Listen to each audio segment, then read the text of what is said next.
And now, testimony from the Director of National Intelligence Tulsi Gabbard, FBI Director Kash Patel, and CIA Director John Ratcliffe on threats to the United States. They spoke before the Senate Select Committee on Intelligence. This is 2 hours and 25 minutes.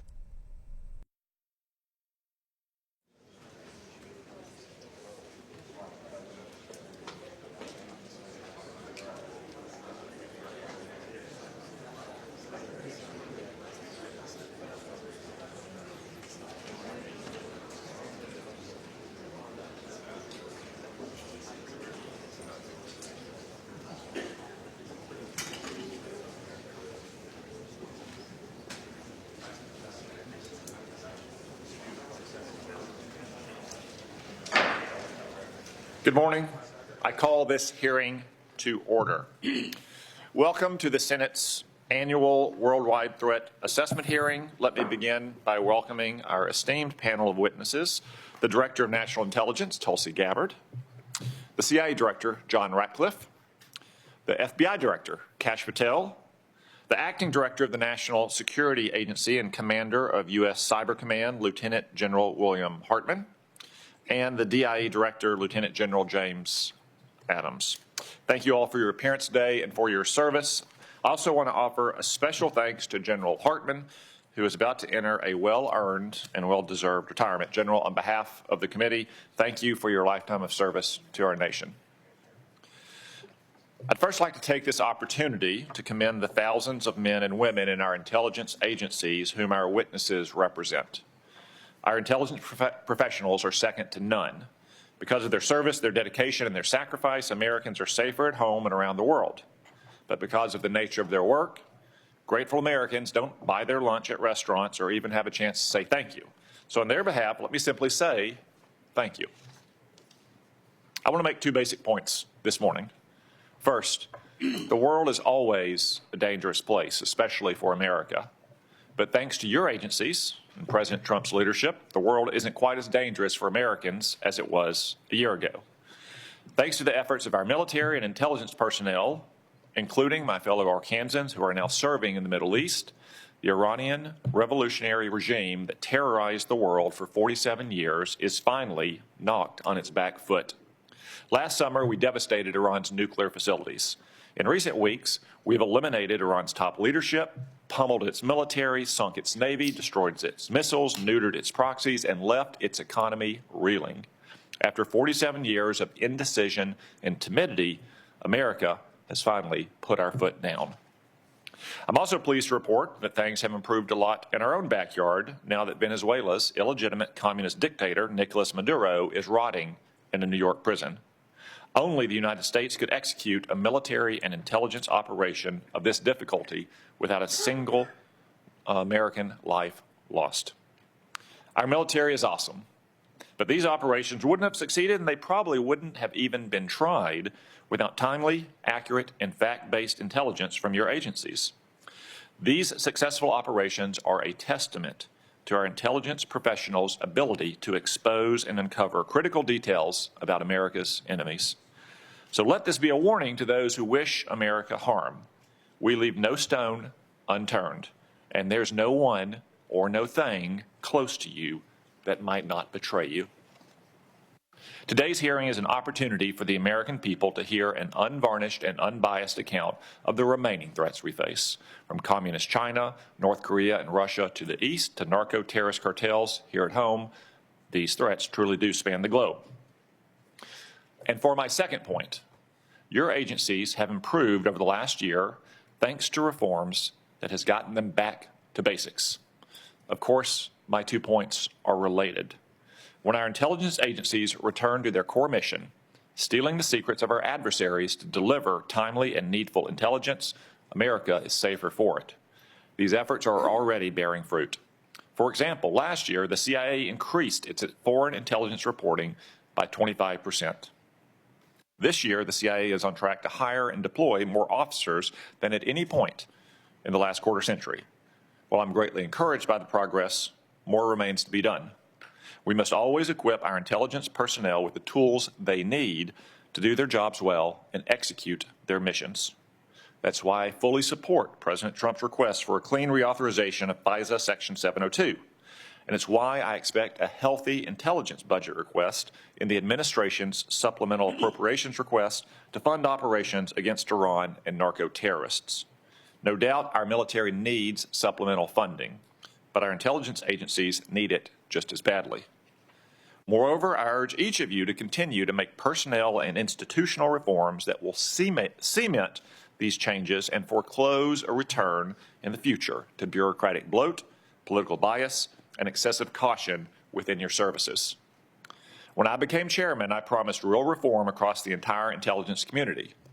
Our first Intelligence Authorization Act set the foundation for a more efficient intelligence community by, for example, reorganizing the ODNI, improving the security of CIA installations, and directing resources towards foreign intelligence collection and covert action. This year, I look forward to going further, namely by growing our cadre of collectors, making generational investments in core capabilities, providing new capabilities to defend our space assets, and further codifying reforms to guard against any future return of bloated and biased bureaucracy. I look forward to working with you towards these ends. I now recognize the Vice Chairman. Thank you, Mr. Chairman, and let me also offer a good morning to our witnesses.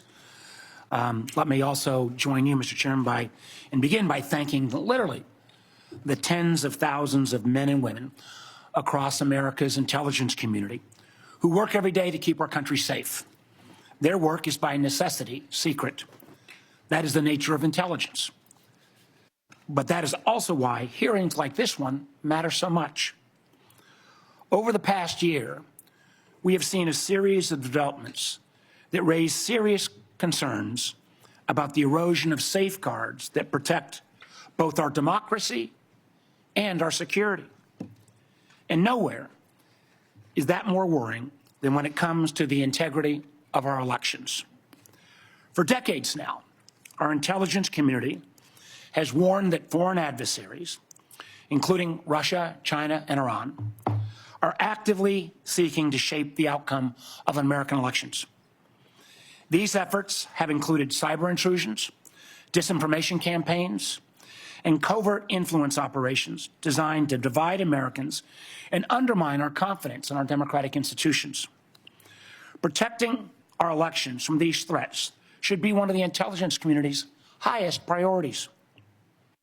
The DNI is supposed to be coordinating intelligence on foreign election interference, warning the American people about adversaries seeking to undermine our democracy, ensuring that federal, state, and local officials have the information they need. Congress even required the creation of a foreign malign influence center inside the office of the DNI to coordinate the intelligence community's response to foreign election interference and ensure that these threats are properly shared across the government. That is the mission Congress assigned to the DNI.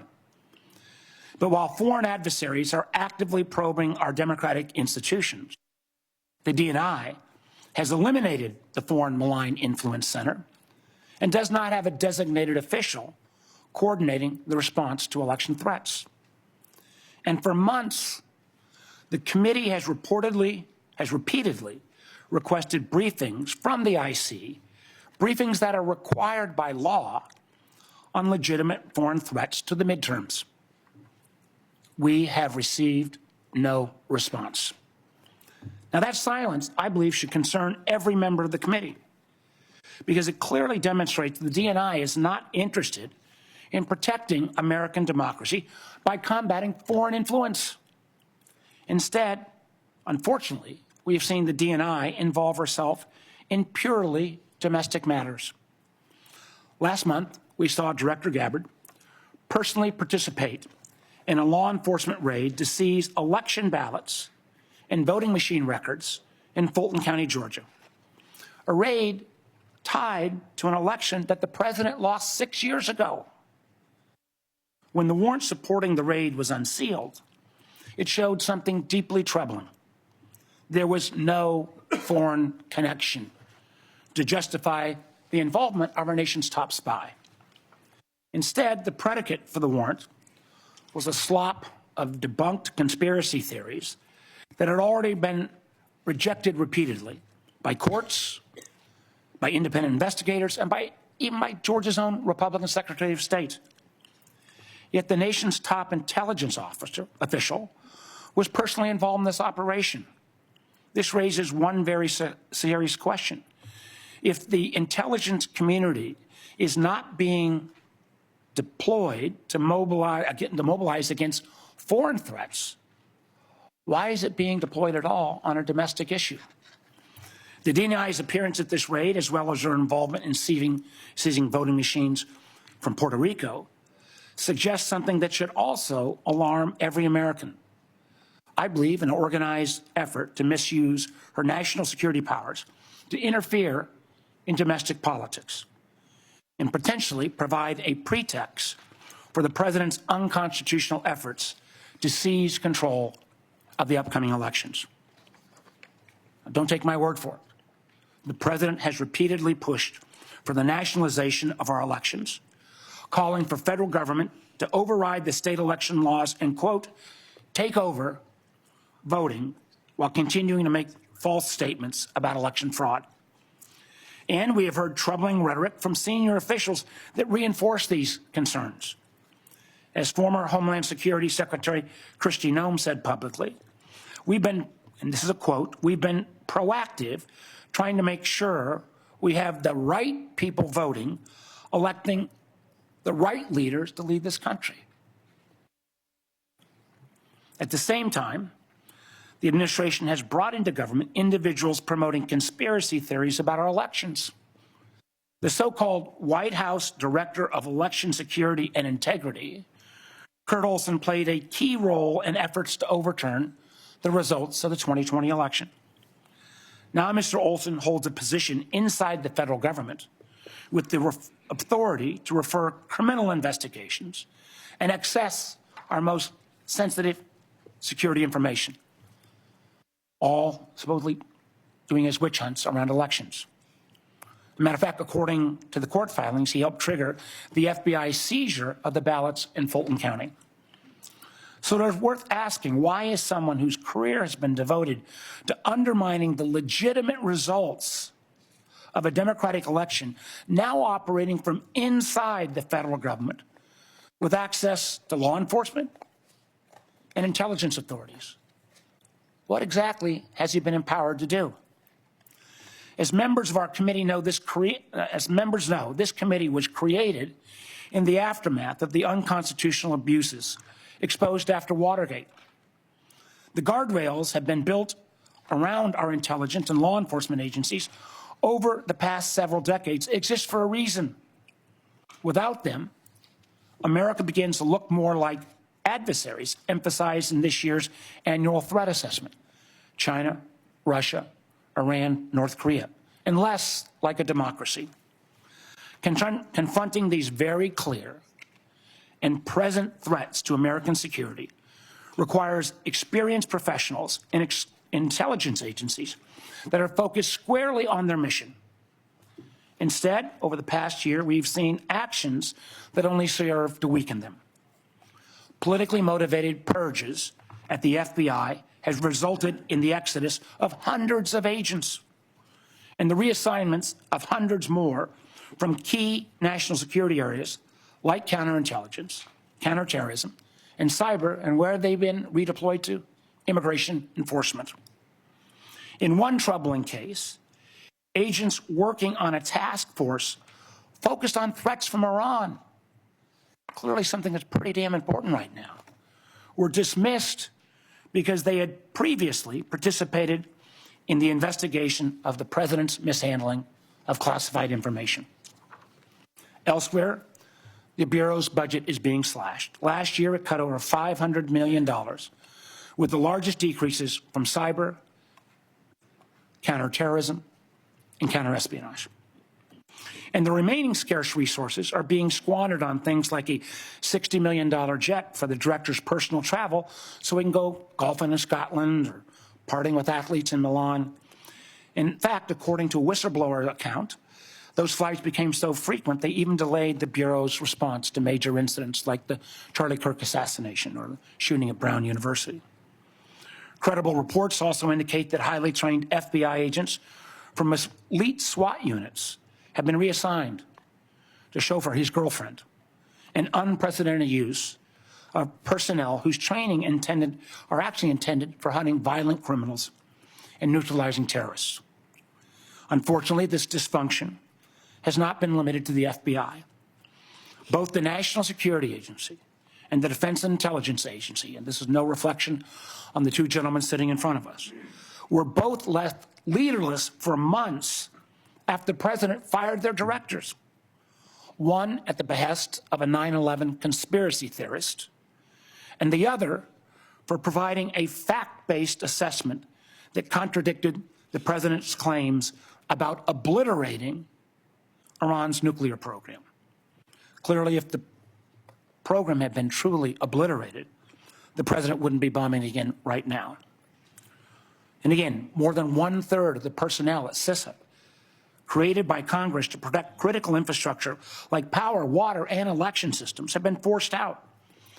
That seems like a real mistake as we still grapple with the intrusion called Typhoon and the recent Iranian cyber attack on Stryker. And we are now seeing in real time the cost to the State Department. Thousands of American citizens were trapped in a literal war zone with little assistance from their own government. For a time, those calling the State Department hotline for assistance were greeted with a pre-recorded message that said, quote, "Please do not rely on the U.S. government for assisted departure or evacuation." This was a foreseeable security crisis. When you start a war of choice, when there was no imminent threat, you should be able to prepare to make sure you get Americans out of the war zone. That same attitude, pushing some of our closest friends into the arms of our most capable foes, has profound consequences. Two of our most significant allies, Canada and the UK, are currently working to sign trade deals with China because they no longer believe the United States is a dependable partner. That's a remarkable statement in 2026. And in the president's war of choice with Iran, a war that has already killed 13 service members, cost American taxpayers billions of dollars, and scrambled supply chains from oil to fertilizer to aluminum, nobody answered the call when the president asked our allies to help reopen the Strait of Hormuz. As the president's own counterterrorism chief acknowledged in his resignation yesterday, Iran posed no imminent threat to the United States. And unfortunately, our allies have been alienated and distracted by the administration's unilateral threats like invading Greenland, and the result is clear. Americans have been left more exposed in an already dangerous conflict. Now, what I just outlined is quite a list, and it's a partial one at that. Matter of fact, we've got a full list we'd like to share with all the press.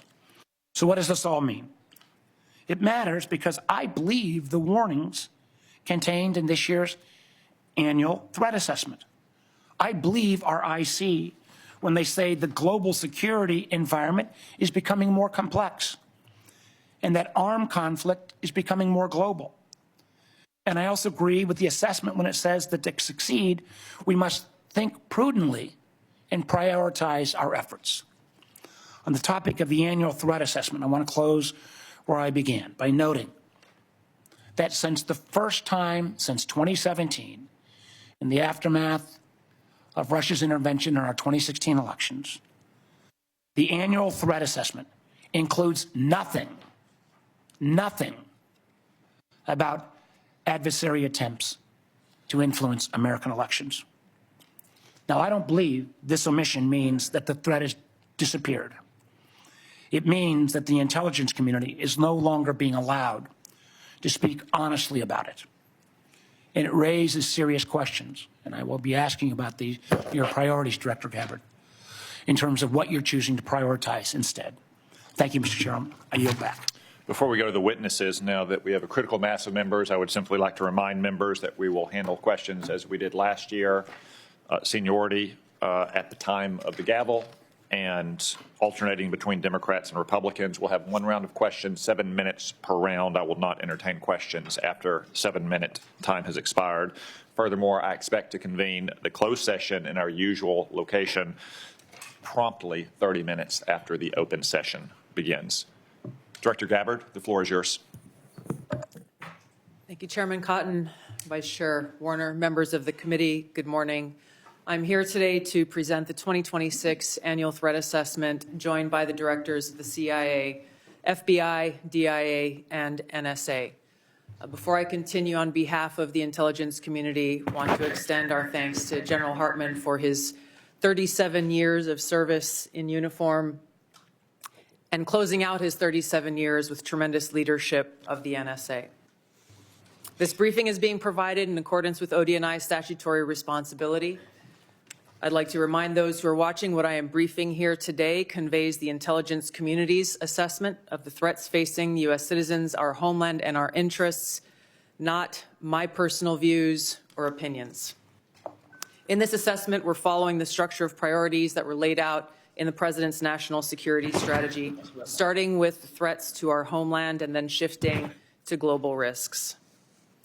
The defense of our homeland is of the utmost importance to the American people, and efforts by this administration have shown over the last year the results of bolstering homeland defense in the security of the American people. For example, the strict enforcement of U.S. policies at the U.S.-Mexico border and regionally have served as a deterrent, drastically reducing illegal immigration. Based on Customs and Border Patrol data, January 2026's monthly encounters are down 83.8% compared to January 2025. Encounters declined 79% compared to 2024. The drivers of migration are likely to continue. Potential worsening instability in countries like Cuba and Haiti risk triggering migration surges, and smugglers who have long operated as transnational criminal organizations continue to view chaos as an opportunity for profit and will continue to look to profit from illegal immigration flows. These transnational criminal organizations continue to pose a daily and direct threat to the health and safety of millions of U.S. citizens, primarily and directly by producing and trafficking in illegal drugs. Under President Trump's leadership, fentanyl overdose deaths have seen a 30% decrease from September 2024 to September 2025.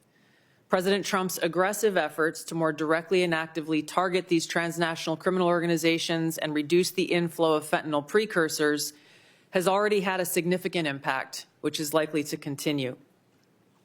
We've seen fentanyl potency also decrease, likely due to disruptions to the production supply chain. U.S. efforts to work with China and India to halt the flow of fentanyl precursor chemicals to North America are demonstrating some improvement, but there is more work to be done, as sadly, there are still tens of thousands of fentanyl-related deaths in America every year. Mexico-based TCOs like the Sinaloa Cartel and Jalisco New Generation Cartel dominate the production and smuggling of fentanyl, heroin, meth, and cocaine into the United States. Colombia-based DCOs and illegal armed groups like the Revolutionary Armed Forces of Colombia and the National Liberation Army are responsible for producing and trafficking large volumes of cocaine to the U.S. and European markets, with now some indicators of attempts to expand their market to the Asia-Pacific region.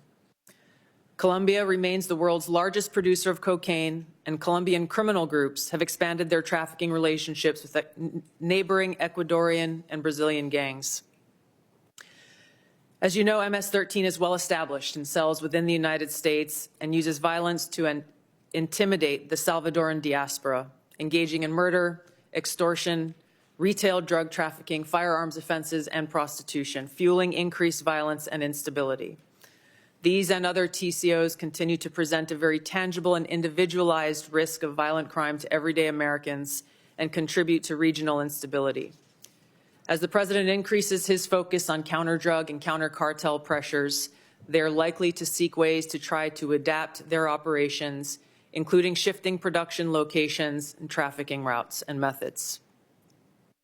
The United States continues to face a complex and evolving threat landscape with a geographically diverse set of Islamist terrorist actors seeking to propagate their ideology globally and harm Americans, even as al-Qaeda and ISIS remain weaker today than they were at their respective peaks.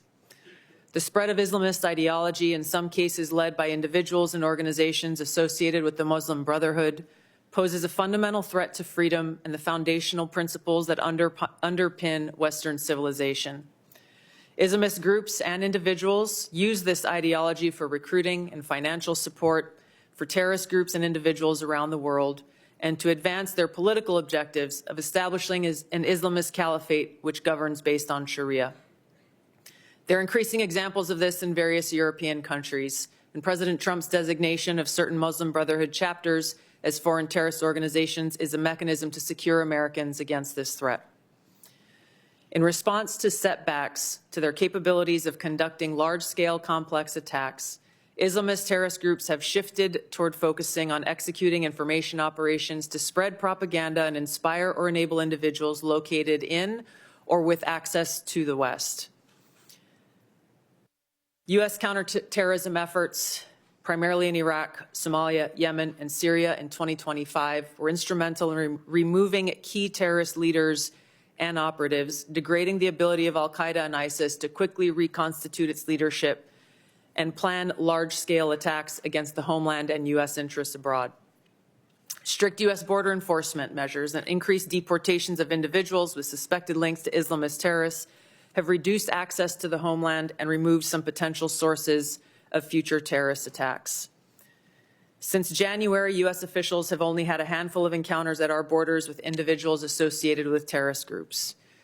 This is a positive trend. However, our interagency coordinated efforts to continue to identify, locate, and remove known or suspected terrorists who may already be in the United States continues with vigilance. In 2025, there were at least 3 Islamist terrorist attacks in the United States. Law enforcement disrupted at least 15 U.S.-based Islamist terrorist plotters. Roughly half of last year's disrupted plotters had some online contact with Islamist terrorists inspired by Islamist foreign terrorist organizations abroad. For example, in the recent attempt to attack a synagogue in Michigan, the shooter had familial ties to a Hezbollah leader. Al-Qaeda and ISIS pose the biggest threat to U.S. interests overseas in parts of Africa, the Middle East, and South Asia, where these groups operate. In the Middle East, AQAP in Yemen, ISIS-K in South Asia, and ISIS in Syria are among the most likely groups conducting external plotting. ISIS in Syria is likely seeking to rebuild its ranks, expand support networks, and solicit funds by re-engaging with and recruiting from the likely hundreds of ISIS detainees and thousands of ISIS-linked women and children who were either released or escaped from prisons and displaced person camps that were previously run by the Syrian Democratic Forces in northeast Syria. Meanwhile, state actors present a risk broader in scope by seeking new capabilities in kinetic and cyber warfare. The United States' secure nuclear deterrent continues to ensure safety in the homeland against strategic threats. However, the intelligence community assesses that Russia, China, North Korea, Iran, and Pakistan have been researching and developing an array of novel, advanced, or traditional missile delivery systems with nuclear and conventional payloads that put our homeland within range. The IC assesses that threats to the homeland will expand collectively to more than 16,000 missiles by 2035, from the current assessed figure of more than 3,000 missiles. The IC assesses that China and Russia are developing advanced delivery systems meant to be capable of penetrating or bypassing U.S. missile defenses. North Korea's ICBMs can already reach U.S. soil, and the IC assesses that it is committed to expanding its nuclear arsenal. Pakistan's long-range ballistic missile development potentially could include ICBMs with a range capable of striking the homeland. The IC assesses that Iran has previously demonstrated space launch and other technology it could use to begin to develop a militarily viable ICBM before 2035, should Tehran attempt to pursue that capability. However, these assessments will clearly be updated as the full impact of Operation Epic Fury's devastating strikes on Iran's missile production facilities stockpiles, and launch capabilities is determined. These nations collectively will likely seek to understand U.S. plans for advanced missile defense for the homeland, probably for the purpose of shaping their own missile development programs and assessing U.S. intentions regarding deterrence. Shifting to the cyber domain, the IC assesses that China, Russia, Iran, North Korea, and non-state ransomware groups will continue to seek to compromise U.S. government and private sector networks, as well as critical infrastructure, to collect intelligence, create options for future disruption, and for financial gain. The IC assesses that China and Russia present the most persistent and active threats and are continuing their R&D efforts. North Korea's cyber program is sophisticated and agile. In 2025 alone, North Korea's cryptocurrency heist probably stole $2 billion, which the IC assesses is helping to fund the regime and include further development of its strategic weapons programs. Financially or ideologically motivated non-state actors are becoming more bold, with ransomware groups shifting to faster, high-volume attacks that are harder to identify and mitigate. Innovation in the field of artificial intelligence will likely accelerate these threats in the cyber domain. The IC assesses that it will increasingly shape cyber operations, with both cyber operators and defenders using these tools to improve their speed and effectiveness.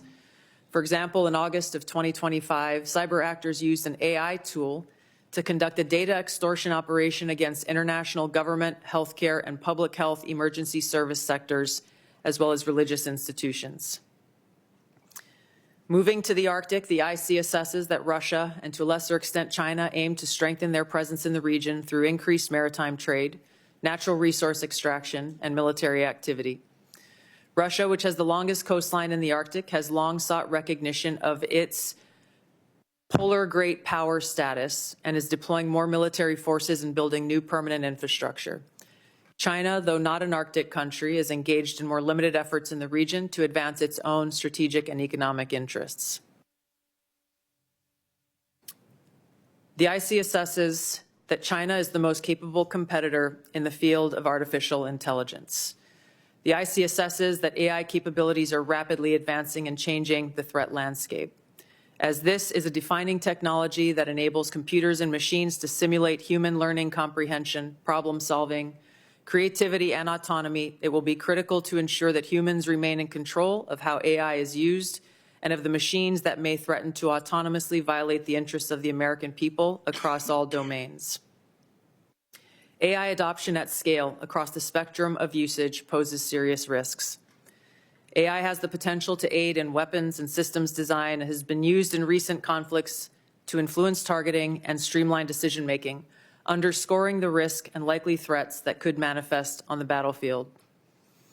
Early developers in quantum computers will give countries an extraordinary technological advantage over others to quickly process national security information and break current encryption methodology used to protect sensitive finance, healthcare, and government information. The global security landscape is volatile and complex, with armed conflict growing more common and posing potential threats against U.S. interests. Strategic competition and regional and smaller powers are becoming more willing to use force to pursue their interests, heightening the risk of conflict. The IC assesses the space domain is becoming increasingly contested, with China and Russia developing counter-space capabilities to challenge U.S. space efforts. The threat of nuclear proliferation and advancing chemical and biological warfare capabilities continues to grow. I'll turn now to our neighborhood in the Western Hemisphere, where flagging economies, high crime rates, pervasive organized crime, migration flows, corruption, narcotics trafficking, all of these present a spectrum of risks to U.S. interests, and where strategic competitors seek to gain greater influence in the region. The IC assesses that Latin America and the Caribbean almost certainly will see hotspots of volatility in the coming year.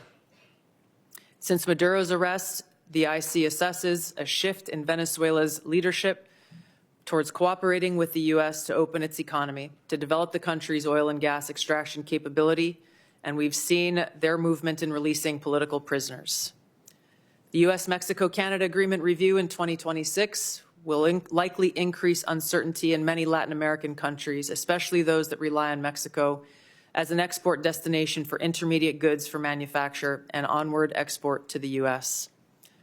China, Russia, and Iran are likely seeking to sustain economic, political, and military engagement with Latin America. The IC assesses that China's demand for raw materials is likely to continue to drive its economic outreach, while Russia likely wants to expand its current security and diplomatic ties with Cuba and Nicaragua. The IC assesses that China aims to elevate its own political, economic, military, and technological power to increase its own regional positioning and global influence to fend off threats to their interests. While there are challenging areas where interests diverge, President Trump's diplomatic engagements with President Xi to work towards U.S. interests have enabled progress where those interests align. The IC assesses that China continues to rapidly modernize its military forces across all domains in pursuit of its goal to achieve world-class status by mid-century. This includes building a force with the aim of being capable of deterring U.S. and allied forces in the region, and to achieve their stated objective of developing the ability to seize Taiwan by force if necessary. However, the IC assesses that China likely prefers to set the conditions for an eventual peaceful reunification with Taiwan short of conflict. The IC assesses that an increasingly confident North Korean regime remains a source of concern regionally and globally. Its weapons of mass destruction, its conventional military capabilities, illicit cyber activities, and demonstrated willingness to use asymmetric capabilities poses a threat to U.S. and its allies, particularly South Korea and Japan. North Korea's partnership with Russia is growing, and in 2025, Kim took steps to improve ties with China, still North Korea's most important trading partner and economic benefactor. The IC assesses that North Korea's support for Russia in the war against Ukraine has increased North Korea's capabilities as their forces have gained combat experience in 21st century warfare, along with equipment. In 2024, North Korea deployed more than 11,000 troops to Russia to support combat operations in Kursk. Pyongyang continues to develop and expand its strategic weapons programs, including missiles that can evade U.S. and regional missile defenses. It is continuing to work to increase its nuclear warhead stockpile and maintains biological and chemical weapons capabilities. Russia retains the capability to selectively challenge U.S. interests globally by military and non-military means. The IC assesses that the most dangerous threat posed by Russia to the U.S. is the potential of an escalatory spiral in an ongoing conflict such as Ukraine, or a new conflict that led to direct hostilities, including the potential deployment of nuclear weapons. The IC assesses that Putin continues to invest in Russia's defense industrial base, as well as novel capabilities that may pose a greater threat to the U.S. homeland and forces abroad than conventional weapons. Russia has advanced systems, hypersonic missiles, and undersea capabilities designed to negate the U.S. military advantage. Moscow also relies on other tools to exert pressure, using gray zone tactics to further its goals and compete below the level of armed conflict. Russia is also building an extensive counterspace capabilities to contest U.S. space dominance. Its development of a nuclear counterspace weapon poses the greatest single threat to the world's space architecture. During the past year, the IC assesses that Russia has maintained the upper hand in the war against Ukraine. U.S.-led negotiations between Moscow and Kyiv are ongoing. Until such an agreement is met, Moscow is likely to continue fighting a slow war of attrition until they view their objectives have been achieved. In the Middle East, conflict and instability will shape security, political, and economic dynamics in a variety of ways. The IC assesses that Operation Epic Fury is advancing fundamental change in the region that began with Hamas's attack on Israel on October 7, 2023, and continued with the 12-day war last year, resulting in weakening Iran and its proxies. The IC assesses the regime in Iran appears to be intact but largely degraded due to attacks on its leadership and military capabilities. Its conventional military power projection capabilities have largely been destroyed, leaving limited options. Iran's strategic position has been significantly degraded. The U.S.-led maximum pressure campaign and snapback of European sanctions added additional pressure to an already bleak Iranian economy, resulting in mass protests earlier this year that Tehran suppressed by killing thousands of protesters. Even if the regime remains intact, the IC assesses that internal tensions are likely to increase as Iran's economy worsens. Even so, Iran and its proxies continue to attack U.S. and allied interests in the Middle East. The IC assesses that if a hostile regime survives, it will likely seek to begin a years-long effort to rebuild its military, missiles, and UAV forces. Prior to Operation Epic Fury, the IC assesses Iran was trying to recover from the severe damage to its nuclear infrastructure sustained during the 12-day war and continued to refuse to comply with its nuclear obligations with the IAEA, refusing them access to key facilities. The IC assesses that China, Russia, and North Korea see the United States as a strategic competitor and potential adversary. Iran has long viewed the U.S. as an adversary and is engaged in active conflict with the U.S. as of today. These four countries, the IC assesses, are likely to continue their selective cooperation with each other, which could bolster their individual capabilities and threats to U.S. interests more broadly. However, currently these relationships are primarily bilateral on selective issues and depend on broader circumstances, divergent sovereign interests, and in some cases, concerns over directly confronting the United States. These factors, the IC assesses, are likely to constrain their relationships. Finally, conflicts on the continent of Africa are likely to persist through 2026 due to poor governance, economic demands, and external support. Tensions continue between Ethiopia and Eritrea, which could rapidly accelerate to conflict. Contentious national elections in Somalia could distract the federal government away from counterterrorism actions against al-Shabaab, which continues to conduct terror attacks while providing funding and propaganda support to other elements of al-Qaeda in Yemen. The civil war in Sudan continues, even as external negotiations occur. ISIS in West Africa and the Sahel have increased the intensity of their attacks against local security forces, expanding their areas of operation and moving closer to cities with the U.S. presence. The IC assesses that African governments will likely use their wealth in critical minerals to seek partnerships that deliver them meaningful benefit. Concurrent conflicts and crises across the continent will continue to put U.S. citizens at risk and cause further instability. In closing, as leaders of the intelligence community, we remain committed to providing the President and policymakers with timely, unbiased, relevant intelligence to inform decision-making and to ensure the safety, security, and freedom of the American people. Thank you. Thank you, Director Gabbard. General Adams, Camden, Arkansas is the home of brand new production lines for the Israeli missile defense interceptors. Could you please explain how critical Arrow and Iron Dome systems being built in Camden are for not only Israel's defenses, but the defense of hundreds of thousands of American citizens and troops in the region?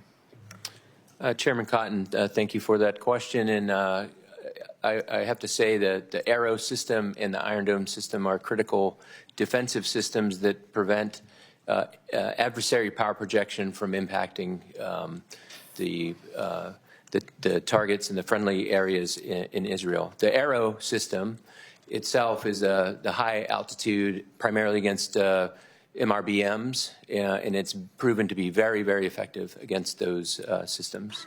The Iron Dome is more of a closer-in system, protecting against rockets and things of that nature. But the combination of those two with U.S. systems creates a shield to prevent those attacks from the Iranians impacting key areas in areas where they're protecting. Thank you, General Adams. I was recently in Camden with Secretary Hegseth as part of his Arsenal of Freedom tour, and they are great Arkansans to do great work to keep our nation safe. General Hartman, we've often spoken about our pressing need for more cybersecurity manpower and part-time formation, such as the Arkansas Air National Guard's 223rd Cyberspace Operations Squadron are a great way to grow the force. What recommendations do you have to grow these cyber protection teams and develop more capacity for local and national missions? Chairman Cotton, thanks for the question. I did hear a little bit about the great team in Arkansas there, and I know 855 CPT operates from that formation. And so for us, certainly looking at a number of different initiatives. One, ensure that we can share all of the relevant top secret classified information and other sort of indications and warning that the organizations need. But I will tell you, I'm an advocate for an ability to establish some sort of joint reserve cyber organization, and so that at Cybercom we can ensure that those organizations have all of the advanced training that they need to ensure that those organizations have access to all of the intelligence that they need, and to ensure that we control some level of funding at both Cybercom and NSA that can be used to mobilize those personnel to handle the most difficult problems that we're faced with. And we have been working with Congress on some of that language and the department, and we appreciate it, sir. Thank you, General Hartman. As I said in my opening, we only have this one public hearing a year, even though the committee hears from each of you several times throughout the year in classified settings. So we don't often have a chance to tell the American people what great work their intelligence professionals are doing for them. So Director Ratcliffe, could you take the opportunity to maybe join in the excellent briefings that Secretary Hegseth and General Kane have provided on a regular basis over the last couple months on the military aspects of both the Maduro raid and Operation Epic Fury, to explain the CIA's contributions to those operations? Thank you, Senator. You know, last year when I was here in my confirmation, I promised you all, and you had all asked for, a more aggressive CIA, one that was focused on core mission, getting back to the business of stealing secrets, to be able to provide our policymakers with a decisive strategic advantage that would allow and advance and contribute to foreign policy and national security successes. To the credit of the CIA workforce, the CIA has delivered. Some of those successes have been very public. As you mentioned, Senator, Operation Midnight Hammer, Operation Absolute Resolve, flawless military operations like that are hostage to a flawless intelligence picture. And the CIA, as you know from classified briefings, contributed in myriad ways to the success of that. But what I would say to you is those successes are just emblematic of the phenomenal progress and success really by every measure, every metric, every standard across every national security space with regard to the work of the CIA. Senator, you mentioned some of it in your opening. The increase of our asset stable and our human sources up by 25%, our FI collection across the board, our foreign intelligence collection up by 25% overall, and in important categories like China, for instance, up 100%. In areas like tech and AI, up 45%. On the counter-narcotics front, our operations up by 70%. And with regard to counterterrorism, those are classified numbers that I'll share with you in the classified portion of this hearing, but they're off the charts good. The best way I can summarize it, Senator, is I had a 32-year veteran of the agency retire this year, and he said to me, I hate to go. I don't know if this is the best year that the CIA's ever had, but it's the best year I can ever remember. And I think that reflects the current morale of the CIA. It's a workforce that knows it's doing a great job. It knows that it's being allowed to do what they signed up to do, which is provide that decisive strategic advantage to our country for great successes that everyone can see. So I thank you for the opportunity to let me recognize the CIA workforce. Thank you. Director Ratcliffe, I want to address one specific threat from Iran, the threat of an intercontinental missile, which is really just the combination of two technologies, one thrust to get something into space and a reentry vehicle to get it back to Earth. Iran has always had a space launch program, which is flimsy cover for the first part of that intercontinental missile program. I haven't seen any Iranian astronauts in space lately.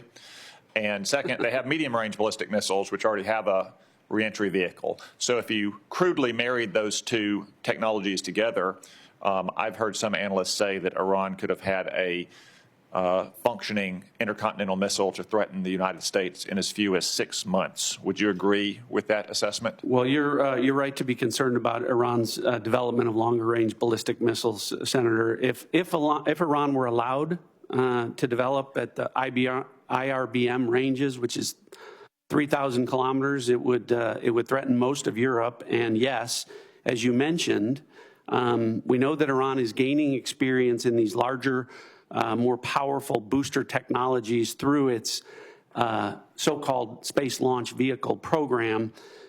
If left unimpeded, yes, Senator, they would have the ability to range missiles to the continental U.S. It's one of the reasons why degrading Iran's missile production capabilities that is taking place right now in Operation Epic Fury is so important to our national security. Thank you. Vice Chairman. Thank you, Mr. Chairman. Director Gabbard, the whole country knows that you were recently involved in an FBI operation to seize ballots in Fulton County, Georgia. Yet this was despite the fact that the warrant showed no foreign interference or nexus. Matter of fact, the warrant was based entirely on conspiracy theories that have already been examined and rejected repeatedly. Now, where is the authority for you to involve yourself in a domestic law enforcement activity? Thank you, Vice Chairman. I appreciate the question. As you know, I've addressed every issue you've raised in detail in a letter, but I'm grateful for the opportunity to do it in this forum. As you stated, Congress provided by statute ODNI with the responsibility of election security and counterintelligence in 2021. As you also know, ODNI has purview and oversight. I know the history very well, but could you just I am addressing the question. ODNI also has purview and overview over two domestic related agencies, the Department of Homeland Security and the FBI, both of which have purview over election security responsibilities to ensure the integrity of our elections. I want to correct one of your statements that you've made multiple times, which is false. I did not participate in a law enforcement activity, nor would I, because that does not exist within my authorities. You were present on the scene. Are the photos of you on the scene false? I was at Fulton County, sir, at the request of the president, and to work with the FBI to observe this action that had long been awaited. I was not aware of what was in the warrant or was not in the warrant. And what was the president's specific request for you to go to? What was the specific request that was made by the president for you to show up in Fulton County? To go and observe the FBI's activities on this issue. So why? When you look at the forward, your question, sir. Do you have the answer why the president was knowing about this affidavit before it was even served? I'm not aware that the president knew about an affidavit before it was served. Then why was he sending you to Fulton County? This occurred the day that the FBI had it approved, their warrant approved by a local judge, and they began to execute this. To address your question, sir, about the foreign nexus question, in order for us to better understand the vulnerabilities in our election systems that may exist today as we look to 2026, and yes, we are very focused on trying to make sure that this election is one that the American people have faith. Director Gabbard, I've got a number of questions. Director Gabbard, I have a number of questions. Let me ask my next question, please. You have not provided any of the required reports or briefings to this committee on foreign interference. This is the first threat assessment since 2017 that didn't even mention foreign interference. Last year, when you were in already confirmed, it mentioned it at high level. Are you saying there is no foreign threat to our elections in the midterms this year? As I stated in the outset of my remarks, this year's annual threat assessment matches the prioritization of threats and Please answer the question, yes or no. Is there foreign threat interference to our elections this year? Laid out. Are there foreign? Please allow me to answer the question, sir. The intelligence community has been and continues to remain focused on any collection and intelligence products that show a potential foreign threat for those who are so far there has been none then, because you've made no reports. System. Excuse me, ma'am. If you want to ask the questions, you should have stayed in Congress. Please answer the questions. I didn't ask you a question, sir. I'm trying to answer your questions. So you're saying the failure to provide any reports or the failure to have any mention of a foreign threat assessment, I would draw the conclusion there must be no foreign threat to our elections in 26. So that brings me a question that I have for both you, ma'am, and Director Patel. There are reports that in 2020, the president was preparing an executive order to potentially seize ballots or bring in federal forces. There is a published report that there is a similar EO being drafted right now about 2026 citing China. Director Patel, do you have any knowledge of that draft EO? Thank you, Vice Chairman. I do not, sir. Director Gabbard, do you have any?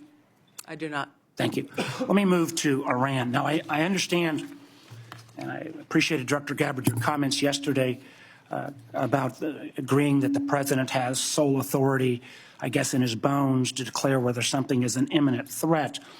I didn't agree with your friend, Mr. Kent, but I didn't, again, I agreed with him yesterday on the fact that there was no imminent threat. I guess what I'm concerned about, one thing is, even in your printed testimony today on page 6, and your last paragraph on page 6, as a result of Operation Midnight Hammer, Iran's nuclear enrichment program was obliterated. There's been no efforts to try to rebuild their enrichment capability. You omitted that paragraph from your oral opening. Was that because the president had said there was an imminent threat 2 weeks? No, sir. I recognize that the time was running long, and I skipped through some of the portions. So you chose to take my oral delivered remarks. You chose to omit the parts that contradict the president. The president continues to say as well that he had no idea, was shocked that the Iranians had moved to take over the Strait of Hormuz. Did you provide any intelligence that would say that it would be that it was not likely that the Iranians would try to move on the strait? I'm not aware of those remarks, and I think those of us here at the table can point to the fact that historically the Iranians have always threatened to leverage their control over why would the the Strait president of say he was Hormuz. amazed? I'm not aware of those remarks. What about the comments the president made that thought that he was surprised again, reports that Iran struck the adjacent Gulf states? Again, I'm not aware of those remarks. We have been let me and ask you this. continue to provide Did you brief the president? Did you brief the president?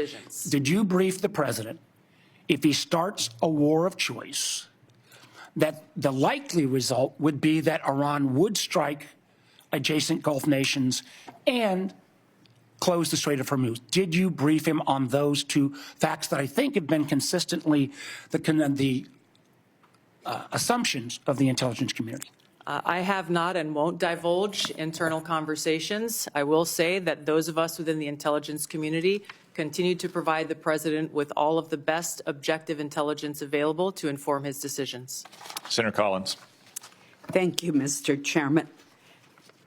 Director Gabbard, you just testified that ISIS and al-Qaeda are significantly weaker. And reflecting that view, you have devoted declining budgets, personnel, and emphasis on countering terrorism. Yet, the fact is that ISIS is growing and operating in Somalia, Afghanistan, Syria, Pakistan, and Iraq. Al-Qaeda is surging in Afghanistan, the Arabian Peninsula, and throughout Central Africa. The Houthis in Yemen and the rest of the Iranian proxies remain a serious threat. Focusing, as you have done, on great power competitors seems to have diverted resources from the fight against terrorism, a fight that's very much still going on. As I have said repeatedly, it is terrorists who want and can kill Americans today. We've just seen the terrorists in Michigan attacking the synagogue. In addition, it appears that a more stovepiped effort in the Intelligence Committee has returned.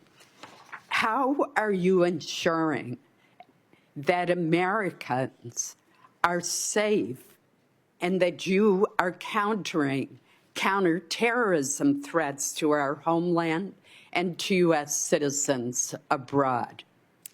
Thank you, Senator Collins, for your question and the opportunity to clarify the comments in my opening statement. My reference to the size of ISIS and al-Qaeda organizationally is smaller and weaker than it was during its peak over a decade ago. However, I completely concur with your remarks about the threat of ISIS, al-Qaeda, and other Islamist terrorist groups around the world, and the threat that they pose to U.S. interests, service members, and directly to the homeland. Our ODNI National Counterterrorism Center has been at the forefront of ramping up, and I believe is more active today than it has been certainly in a long time. We are dedicating every resource that they ask for, as well as the counterterrorism elements across the IC, to make sure that we are never taking our eye off of this persistent threat to the American people. The change in tactics based on the current environment is something we continue to be most concerned about. Where increasingly we are seeing less indicators of large-scale organized complex threats or attacks, and instead efforts focused on individuals either who have been radicalized by Islamist propaganda and may not have ever had contact with ISIS or al-Qaeda, for example, and others who have had contact, of which we are able to have more indications of. This remains and will be, and as we come to present our budgets to you, a foremost and primary priority. The integration across the intelligence community on the counterterrorism threat occurs every single day, with our teams working very effectively together to thwart terrorist attacks as we have over the last year. Director Patel, I'm going to follow up on this issue with you. ISIS targets potential recruits online through social media, gaming platforms, encrypted messaging apps. ISIS even facilitated a network online to smuggle illegal immigrants into the United States. Since April 2021, there have been more than 52 jihadist-inspired cases across 30 states. What measures is the FBI taking to prevent foreign terrorist organizations from recruiting or influencing Americans, while also ensuring the protection of individuals' right to privacy? Thank you, Senator, and I think you said it best. They have transferred their capabilities in terms of personal recruitments to online recruitments, which makes any terrorist organization, including ISIS, all the more powerful. What we have done is extended and expanded resources to environments like the Threat Screening Center, which allows us to collect biometric capabilities from all over the world. We've had a double-digit increase in that and a double-digit increase in intelligence production. But what we've also done in the CT space specifically is expand the number of agents and intel analysts that go online and detect based on our biometric capabilities and intelligence that we have from the interagency.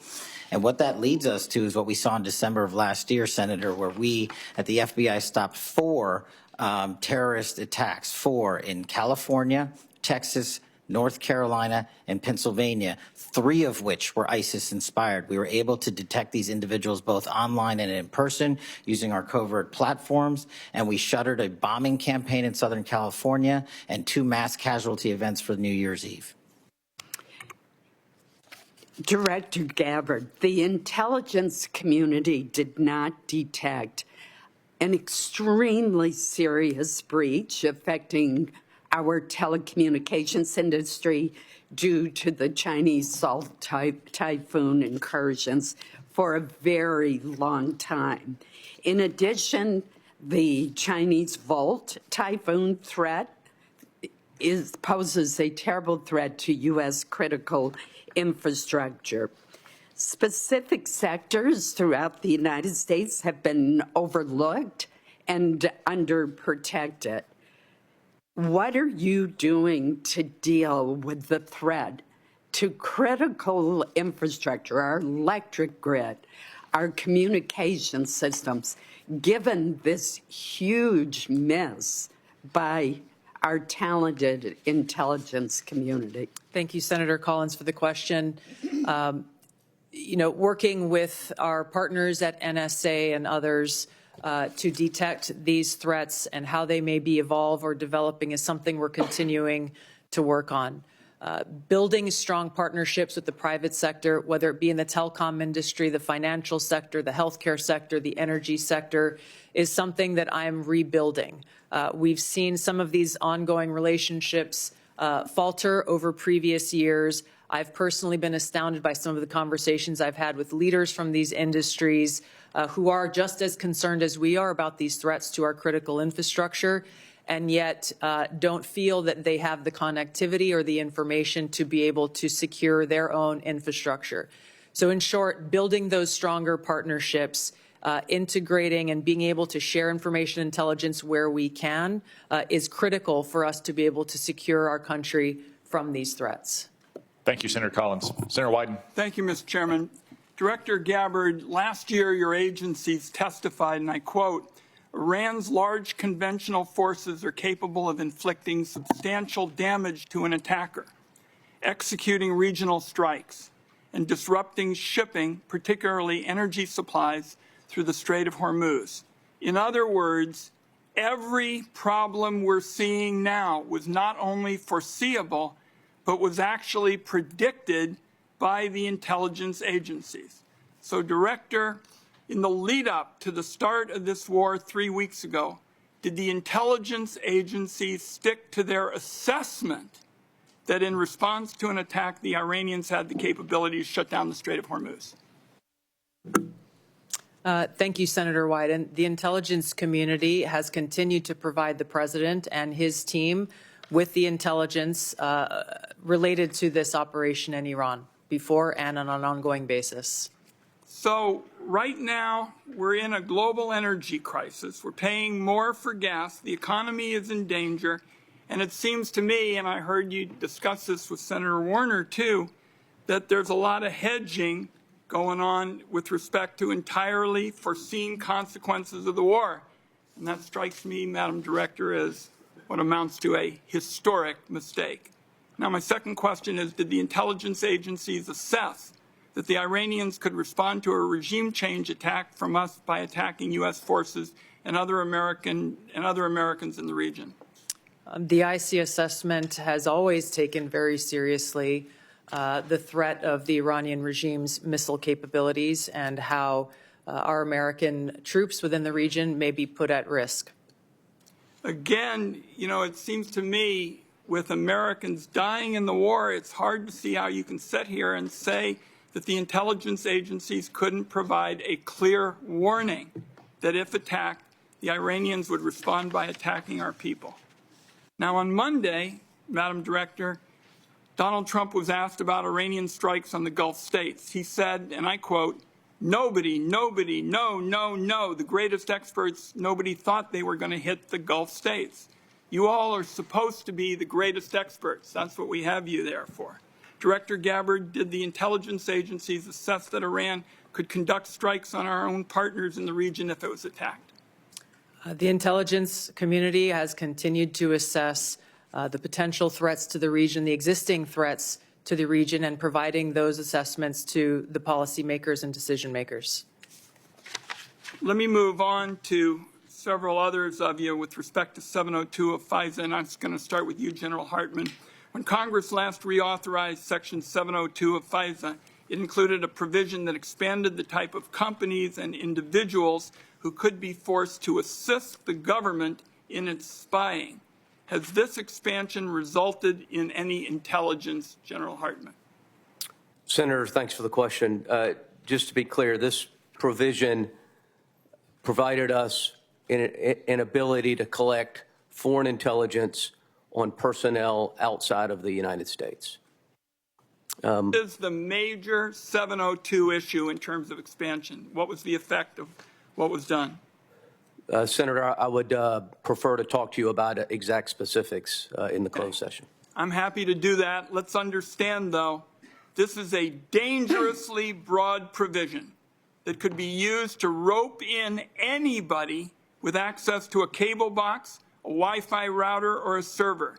It was jammed into the 2024 reauthorization bill at the last minute. Senators were told they had no choice but to support it. And now, 2 years later, we've just had testimony from a very respected individual who's saying So far, it has had no value. So, colleagues, we are getting ready to have another discussion on this, and this ought to be a warning to every senator that not every new spying power that is sold as urgent and critical actually is. Senator, could I please respond to that? Of course. So, Senator, I just want to be clear. It provided us no additional authority that doesn't involve collecting intelligence on foreigners that are outside of the United States of America. Fine. Director Patel, a question for you. In 2023, your predecessor testified that, and I quote, "To my knowledge, we do not currently purchase commercial database information that includes location data derived from internet advertising." Is that the case still? And if so, can you commit this morning to not buying Americans' location data? Thank you. The FBI uses all tools, Senator, thank you for the question, to do our mission. We do purchase commercially available information that's consistent with the Constitution and the laws under the Electronic Communications Privacy Act, and it has led to some valuable intelligence for us to be utilized with our private and partner sectors. So you're saying that the agency will buy Americans' location data. I believe that that's what you've said in kind of intelligence lingo, and I just want to say, as we start this debate, doing that without a warrant is an outrageous end run around the Fourth Amendment. It's particularly dangerous given the use of artificial intelligence to comb through massive amounts of private information. This is Exhibit A for why Congress needs to pass our bipartisan, bicameral bill, the Government Surveillance Reform Act. I have time, I believe, for one more question. Director Patel, you 3 weeks ago indicated you were dissatisfied about having your phone records subpoenaed. Do you think the government ought to get a court order to collect phone records? Senator, in my experience, the government does get court orders to obtain phone records. One last question.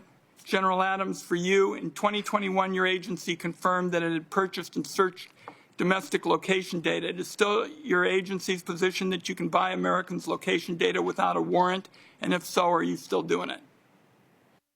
Senator, thanks for the question. With regards to commercially available information and publicly available information, the purchases that my agency makes is in alignment with the Constitution and protects U.S. persons' information. But you're buying location data, correct? I mean, we've now had that referred to twice, and I don't think there's any question that you're doing it. All of the purchasing of commercially available information by the agency is passed through legal channels and is in complete compliance with laws. Thank you, Mr. Chairman. General Hartman, I want to give you a chance to answer more specifically what Senator Wyden said. You did answer it indirectly. Does anything in Section 702 give the government the authority to target any American with a cable box or a Wi-Fi router? Chairman, nothing in 702 gives us the authority to target an American with a cable router or Wi-Fi device. Thank you. And I would observe about commercially available data that the keywords are commercially available. If any other person can buy it and the FBI can buy it and it helps them locate a depraved child molester or savage cartel leader, I would certainly hope the FBI is doing anything they can to keep Americans safe. It's not much different from longstanding Supreme Court precedent that, for instance, says law enforcement can go through trash that you put on the side of the curb because you no longer have a privacy interest in it. Senator Cornyn. Thank you all for your service to our country and the people you represent. We are in debt to all of you. I want to ask you, Director Ratcliffe, yesterday, the head of the National Counterterrorism Center resigned, saying that Iran did not represent an imminent threat to the United States. Is there anything to indicate that Iran had ceased in its nuclear ambitions or in its desire to continue to build ballistic missiles capable of threatening American troops and allies in the Middle East? Senator, no. In fact, the intelligence reflects the contrary. So you disagree with Mr. Kent? I do. I would think any fair-minded assessment of the situation, even based on open sources, would reflect the danger the regime poses to the United States. Isn't it true they've basically been at war with the West since 1979 during the Iranian Revolution and have American blood on their hands? That's absolutely correct. I think Iran has been a constant threat to the United States for an extended period of time and posed an immediate threat at this time. The threat assessment says that al-Qaeda and ISIS maintain the intent to launch operations targeting the U.S., but it's most likely to occur through U.S.-based lone offenders. I want to ask you, Director Patel, it seems like there's been a raft of incidents recently. On March the 1st in Austin, Texas, where I live, a lone gunman wearing a sweatshirt saying "property of Allah," and who the T-shirt he wore underneath had an Iranian flag, killed 3 innocent people and injured 12 more. And then we know in Virginia, the Old Dominion shooting, somebody who unbelievably was sentenced to 11 years in federal prison for attempting to support ISIS, but then was released only to commit another terrorist attack. We all are familiar with what's happened in Michigan, in New York, and I applaud the important role that the FBI has played in stopping some terrorist attacks, but obviously the FBI can't be everywhere all the time. Would you please talk about your cooperation and collaboration with Homeland Security investigations in countering terrorist attacks against the United States? Thank you, Senator. Absolutely. It is essential that the FBI cooperates with the entire interagency. But as to your question about DHS specifically, what we have stood up around the country are 59 Homeland Security task forces in 59 separate locations. These are joint terrorism task forces? Essentially, the JTTF model was expanded. So the FBI owns 56 joint terrorism task forces in each of our field offices. On top of that, we have 59 HSTFs, which are co-led by the FBI and DHS. And what that allows us to do is things like we did down in New Orleans just over the holiday period, where we surged for a 6-week period of time and where we dropped the murder rate by double-digit points, and also was the first time that Mardi Gras in its entire history had not one homicide. So when you bring the powers of the Homeland Security folks, DHS, and the FBI together, this is the purpose of it, to get after not just the terrorism threat, but the violence and the criminal activity in our cities. And that's why we're in 59 cities across the country, and it's working in places like Memphis and every other city we have it. Are you aware of the fact that Homeland Security investigation is a major directorate within Immigration and Customs Enforcement? Yes, sir. Yes, sir. And are you aware that Senate Democrats have uniformly voted not to fund the Department of Homeland Security, including Homeland Security investigations, TSA, FEMA, and other functions of the Department of Homeland Security? Senator, I'm aware that employees of DHS are 1 month without pay. They're not being paid, right? Yes, sir. And we were all seeing what's happening at airports where people are having to wait hours at a time because of the fact that these TSA agents are overburdened. But what I wanted to focus on with you is the refusal to fund the functions of the Department of Homeland Security, including Homeland Security investigations, making Americans less safe? Absolutely.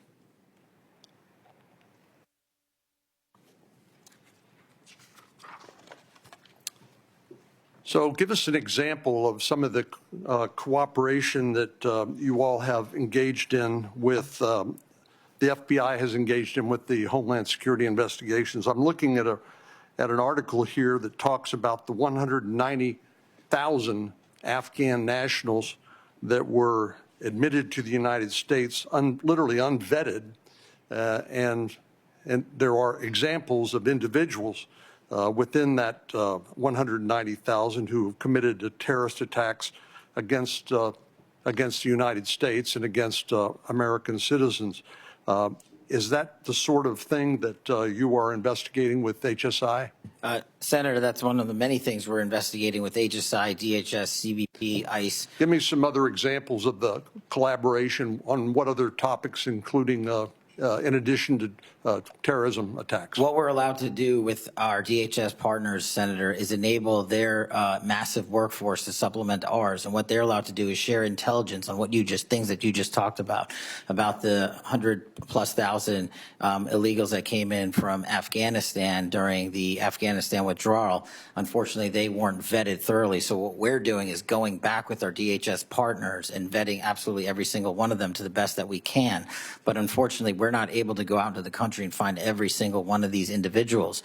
But we need more than 12,000 FBI agents to do that job, which is why we are utilizing the 100,000 or so 1811s at the Department of Homeland Security to give us the information they have from their immigration records, from their travel records, from their travel logs overseas and within the country. And what we're able to do is remove these individuals off the streets in every single state across the country, to include violent gang members, to include Tren de Aragua, to include ISIS-affiliated individuals, to include Al-Qaeda-related affiliated individuals. And hopefully we do it before and not after, like the tragedy that we witnessed in Washington, D.C., where an individual from Afghanistan was allowed to enter into our country and shot multiple members of our uniformed military service. Thank you. Senator King. Thank you, Mr. Chairman. I do need to point out, in response to some of the previous comments, twice in the last 2 weeks, as recently as last Thursday, Senator Patty Murray, the Appropriations Committee, put a bill on the floor that would have fully funded TSA, FEMA, CISA, and the Coast Guard for the rest of the year, leaving the focus on the dispute that we have with the conduct of ICE as separately. So inexplicably to me, that bill was blocked by my Republican colleagues. It would have, as I say, fully funded TSA, FEMA, CISA, Coast Guard, and then focus the attention on the situation with ICE. So I just want to be clear on who's blocking funding for those 4 agencies. I'd like to ask Ms. Gabbard and Director Ratcliffe, Director, both of you, were either of you in the room, or your designees, when the President was making the final decision about taking this action against Iran on February 27th, 28th? Was there an intelligence committee, intelligence community present in those deliberations? Mr. Ratcliffe, your response? Senator King, I'm probably in dozens and dozens of briefings with the President. I don't know if there was a single meeting where there was a single time where a decision was made. Were those dozens of meetings right during the lead up to this war? I know you've met many times, but I'm talking about it in the 2 weeks or so before the decision to go into Iran was made. Again, countless meetings with the President. During that period? During that period. Director Gabbard, were you present in those discussions? Likewise, yes. The reason I'm asking the question is there seems to be a discrepancy between what the Intelligence Community has reported over the years and what the President has said in terms of of this action. For example, Senator Wyden read the report from a year ago that strikes against neighboring states and action to close the Strait of Hormuz was predicted by the intelligence community. And yet the President says nobody knew. And my question is, did you tell him? Anybody want to answer that question? Senator, I'll answer the question. So with regard to briefings, the President gets briefings constantly about intelligence. Now, the comments that you talked about, I had not heard, but what I can tell you is that Iran had specific plans to hit U.S. interests in energy sites across the region, and that's why the Department of War and the Department of State took measures for force protection and personnel protection in advance of Operation Epic Fury. I think that's what's most important. Any predictions to the President about the Strait of Hormuz? All you got to do is look at a map, and you'll see that the vulnerability of the Strait of Hormuz. Was that part of the briefing, Director Gabbard? I think the Director Ratcliffe made the point here is that this has long been an assessment of the IC, that Iran would likely hold the Strait of Hormuz as leverage. And my question is, was that communicated to the President in the lead up to this action? And it's because of that longstanding assessment that the IC has continued to report that the Department of War took the preemptive planning measures that it did. Well, they've stated that they did not plan for the Strait of Hormuz. The President said, who knew that was going to happen? Anyway, let's move on. Does the President take a daily brief from the intelligence community? This is a yes or no question, I think. Yeah, the President, I would say, Senator, in my estimation, on average, I brief the President of the United States on intelligence probably on average 10 to 15 times a week, where I have conversations with him about specific, discrete issues. Sometimes there are dedicated sessions that last hours in length. Sometimes I'm briefing him on specific issues, sometimes 3 or 4 times a day.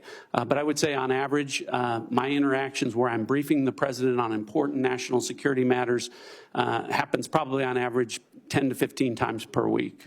Thank you. Could you update us on the intelligence on Russian intelligence sharing with Iran in the current conflict? What do we know? Senator, if there is that sharing going on, that would be an answer that would be appropriate for a closed session. Well, it's been in the public press. This is open source that it's occurring. Is it occurring? Again, if it is occurring, that would be an answer appropriate for a closed session. What I can tell you is that according to the Department of War, any support that Iran may be receiving is not inhibiting their operational effects. Okay, that's sort of the first cousin of a yes, I guess. According to intelligence analysis, can regime change or the elimination of the estimated 1,000 pounds of highly enriched uranium be accomplished without boots on the ground? Senator, the discussion about the Iranian nuclear capability, we intend in the closed session to talk about that in great deal. With regards to revealing any information about the ability to do that, I would have to defer that to a closed session. Okay, I'll see you in an hour. Finally, there was very little, if anything, in the report, in the assessment about climate change, and that's been in past reports. There is a lot of discussion about migration. The estimates are that climate migrants, because of the changes in the climate and the atmosphere, and particularly in the center equatorial area of the Earth, will range from 200 million to 1 billion people by 2050. Do you believe that is a national security threat that should be addressed? The Syrian refugees were about 6 million, and they upset the politics of Europe for several years. We're talking about 200 million to 1 billion people on the move. I believe that's something we should be discussing and that the intelligence community should be assessing. Director Gabbard? Yes, Senator, there are a number of drivers of things like migration. It would be an extensive and voluminous annual threat assessment if we included every single one. This annual threat assessment is focused, again, on the priorities laid out by the President's national security strategy and on the effects that we can take action, operational action, to protect U.S. interests. Well, I would suggest combating climate change is something we can take action on. Thank you, Mr. Chairman. On the matter of media reports about Russian or Chinese collaboration with Iran, I would point out that the media is not a classification authority. And that kind of story, whether true or not, might be better suited for the FBI to investigate on whether there's been unlawful disclosures of classified information. I would also say it sounds like something Russia and China would do. Communist Russia used to do it during the Cold War, and Communist China has always done stuff like that. On the Patty Murray legislation, not only would it have defunded ICE and CBP, it would have also defunded Homeland Security investigations, which do critical work on our streets to protect our communities from financial crimes, from predators, from transnational gangs as well. So while we would all like to see the TSA and the Coast Guard and other critical parts of Homeland Security as well, we do not want to defund the police, this time the immigration police. Senator Moran. Chairman, thank you. I believe that it's in the U.S.'s national interest, our security interest, for Ukraine to be successful in defeating the Russian invasion. I'm concerned with the consequences of Operation Epic Fury on that ability of Ukraine to succeed in defending its borders. And General Adams, in broad terms, not necessarily, not classified terms, what are the consequences to the supply chain, to the capability of the United States to supply NATO allies and Ukraine as a result of Operation Epic Fury? My question is that usual problem of how do we do both? Are we doing both? Is U.S. support maintained or diminished for Ukraine as a result of Epic Fury? Senator, thank you for that question, and we do continue to, beyond Epic Fury, observe what is happening across the world in crises like Russia and Ukraine. Unfortunately for the situation there now, just based on the force composition and the delta between the Russian forces and the Ukrainian forces, the advantage is to the Russians. As we get into the classified hearing, we can talk a little more specifically about the items with regards to supply chain and with regards to the information that the Defense Intelligence Agency collects. We look at the foreign threat and what their capabilities are from a multi-int perspective.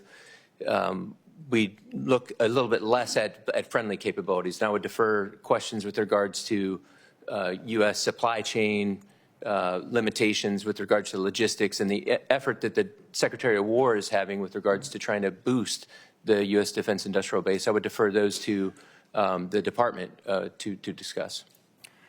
Well, General, please be prepared for the classified session for me to continue to pursue this. I mean, our supply chain issues are not classified in the sense that every hearing I'm in as a defense appropriator has officials from the Department of Defense testifying about the need for further assistance. And really, I'm asking for the facts of what has happened as a result of Operation Fury, Epic Fury, in the last few weeks in our supply to Ukraine and our NATO allies who are supplying Ukraine. Yes, sir. The department is executing a comprehensive, in fact, the Sec War has gone around the nation to boost the defense industrial base. We know for a fact that we have to increase our defense industrial base capability. Its impact based on the munitions expended during Epic Fury will be an impact, but we need to boost it. The efforts are underway to boost it, and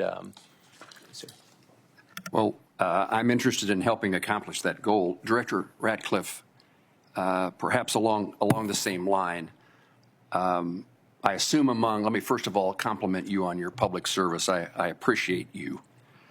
And that's not my usual town hall meeting when I get a compliment from somebody who then follows it with a but. I am interested in being of help, and in regard to your conversations in preparation for Epic Fury, I'd be interested in knowing if the consequences to our abilities to defend the United States against Russia or China or other adversaries was taken into account. How has that diminished or increased by Operation Epic Fury? And particularly in this instance about what it means, was the conversation had about what it means to our ability to help Ukraine defend itself? U.S. support for Ukraine includes military and other assistance, but also we've undertaken economic sanctions against Russia for their invasion of Ukraine. And epic fury has caused a significant increase in oil prices, and the administration has waived sanctions against Russian oil companies, which are reported to say that Russia is receiving $150 million per day additional dollars as a result of the waiver. What can you tell me about our plans or your understanding of what's transpiring as a result of Operation Epic Fury in regard to those oil revenues that are now being generated in favor of Russia and the lifting of the sanctions, at least for a temporary period of time? Senator, thanks for the compliment, I think. I'll start with a couple things. What I would tell you is the same military and intelligence professionals who delivered, not just for the administration, but for the American people, a flawless intelligence picture and flawless military operations in Operation Midnight Hammer and Operation Absolute Resolve are the same folks involved with Operation Epic Fury. And so I hope that provides you some measure of comfort with regard to how detailed, how thoughtful the approach was to the current operation. And that's why I think that to mischaracterize it as it is being done in the media is a disservice to the folks involved in what is a very specific campaign that is different than the two that I mentioned before. It's why the president came out and said, this isn't over in a matter of hours. This is a 4 to 6 week campaign, and that it would come at some cost because the goal of the president and the administration is to address a 47-year problem, the most destabilizing force in the Middle East for the last 47 years, one that has frankly been watered, fed, and nurtured by policies of prior administrations that has allowed them to become the threat that they have. So I say all of that sort of in context to understanding that we have to address that, but at the same time, to your point on what's going on with regard to Russia and Ukraine, and you mentioned the oil issue. Sometimes policymakers have to take steps that, while they may benefit adversaries like Russia or China, do so because they also think it will benefit U.S. citizens, and in this case with respect to keeping the economy on track and keeping oil prices low. So what I can tell you is the intelligence is thoughtfully considered, and I think that policymakers have taken that and I'm confident that we can walk and chew gum at the same time, pursue objectives in the Middle East, and provide support with regard to the conflict in Russia and the Russian aggression in Ukraine. Senator Bennett. Thank you, Mr. Chairman. I appreciate that. Mr. Director Ratcliffe, you just described the specific campaign that the president is engaged in, the country's engaged in with respect to Iran. I think the campaign has been one, in my view, without a specific rationale for the American people. 19 days into President Trump's unauthorized war with Iran, and by which I mean there has been no congressional approval, at least 13 American service members are dead and many others are injured. Yet President Trump has offered no credible justification for an imminent threat, no clear goals, no strategy or timeline. His message keeps changing, I think, in really damaging ways. President Trump said Iran's nuclear facilities had been, quote, totally obliterated in June 2025. But when he launched this latest war, he said we need to eliminate the imminent nuclear threat of those totally obliterated nuclear facilities. President Trump has threatened to seize Iranian oil and demanded our allies reopen the Strait of Hormuz. He said that I'm demanding that these countries come in and protect their own territory because it's their territory. It's the place from which they get their energy. By the way, he wasn't just asking for our allies to protect or to bail them out in the in the Straits of Hormuz. He was asking China to bail him out in the Straits of Hormuz. And then he said, maybe we shouldn't even be here at all because we don't need it. We have a lot of oil. And he said, we do not need the help of anyone. President Trump has declared we've won the war. We won it in the first hour. But then he said, we're not leaving until the job is finished. He said that there is practically nothing left to bomb, but then threatened to bomb Iran again, quote, just for fun. I think words that probably have never come out of a military leader in the history of the United States of America. It shouldn't come out of the mouth of a civilian leader. President Trump said he will end the war when I feel it in my bones. And any time I want to end it, it will end. But, Director, the war is not ending. It is escalating with thousands of U.S. Marines reportedly sailing toward Iran on an unclear mission, a mission that's become less clear over days, not more clear. Our airstrikes wiped out Iran's missiles and supreme leader. Nobody here, and certainly me, is shedding a tear for him. But the Iranian people now live under martial law. And by the way, no surprise to our intelligence agencies that that's the case. And the first of a puppet leader who's chosen by the IRGC. No surprise that to anybody on the Intelligence Committee. Iran closed the Strait of Hormuz and is holding the global economy hostage. No surprise to anybody who knows anything about U.S. intelligence. Launching drones at our embassies and military bases. No surprise. The president is surprised. Nobody who has looked at our intelligence is surprised. Iran's nuclear program is damaged, to be sure, but it still has a uranium stockpile. We heard today from the DNI at the very beginning of this conversation that the regime is in place and they are going to rebuild their military capabilities, the ones that we are destroying right now. The question I think is raised, Director, about your specific engagement is whether it will become a perpetual war, because what Iran will do is exactly what they have always done, and which the DNI is saying they will do again. In its briefings to the committee, the Intelligence Committee has been clear-eyed about what would happen in the Straits of Hormuz, has been clear-eyed about whether or not our military bases, our embassies, and our personnel in the region would be placed at risk and in harm's way, even though the administration did very little to protect them. I know, Director Ratcliffe, that you warned President Trump that if Israel assassinated the supreme leader, the IRGC would replace him with potentially a harder line puppet. In fact, I think what was clear is that the likelihood was that it would be a hard line puppet. Do you disagree with that characterization of the intelligence? To that specific question, what we knew was, first of all, I guess I have to address up front, so much of what you related in there, the difference between political rhetoric versus... Not political rhetoric. I'm quoting the President of the United States. Political rhetoric versus military... Director, I'll ask difference between that and military and intelligence execution. But here's the most important thing. You mischaracterized this as saying there aren't clearly defined goals. The defined goals are very clear.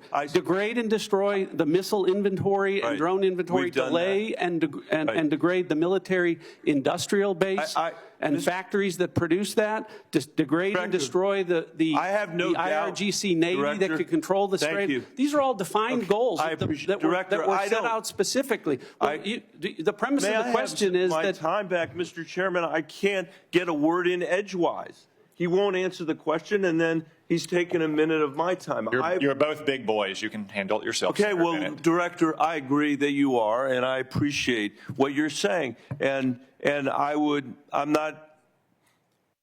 My point is not what your characterization of the war is. My point is what the characterization, the Commander-in-Chief. I'm not asking you anymore, Mr. Director. I'm sorry, because I'm out of time because of how you use the time.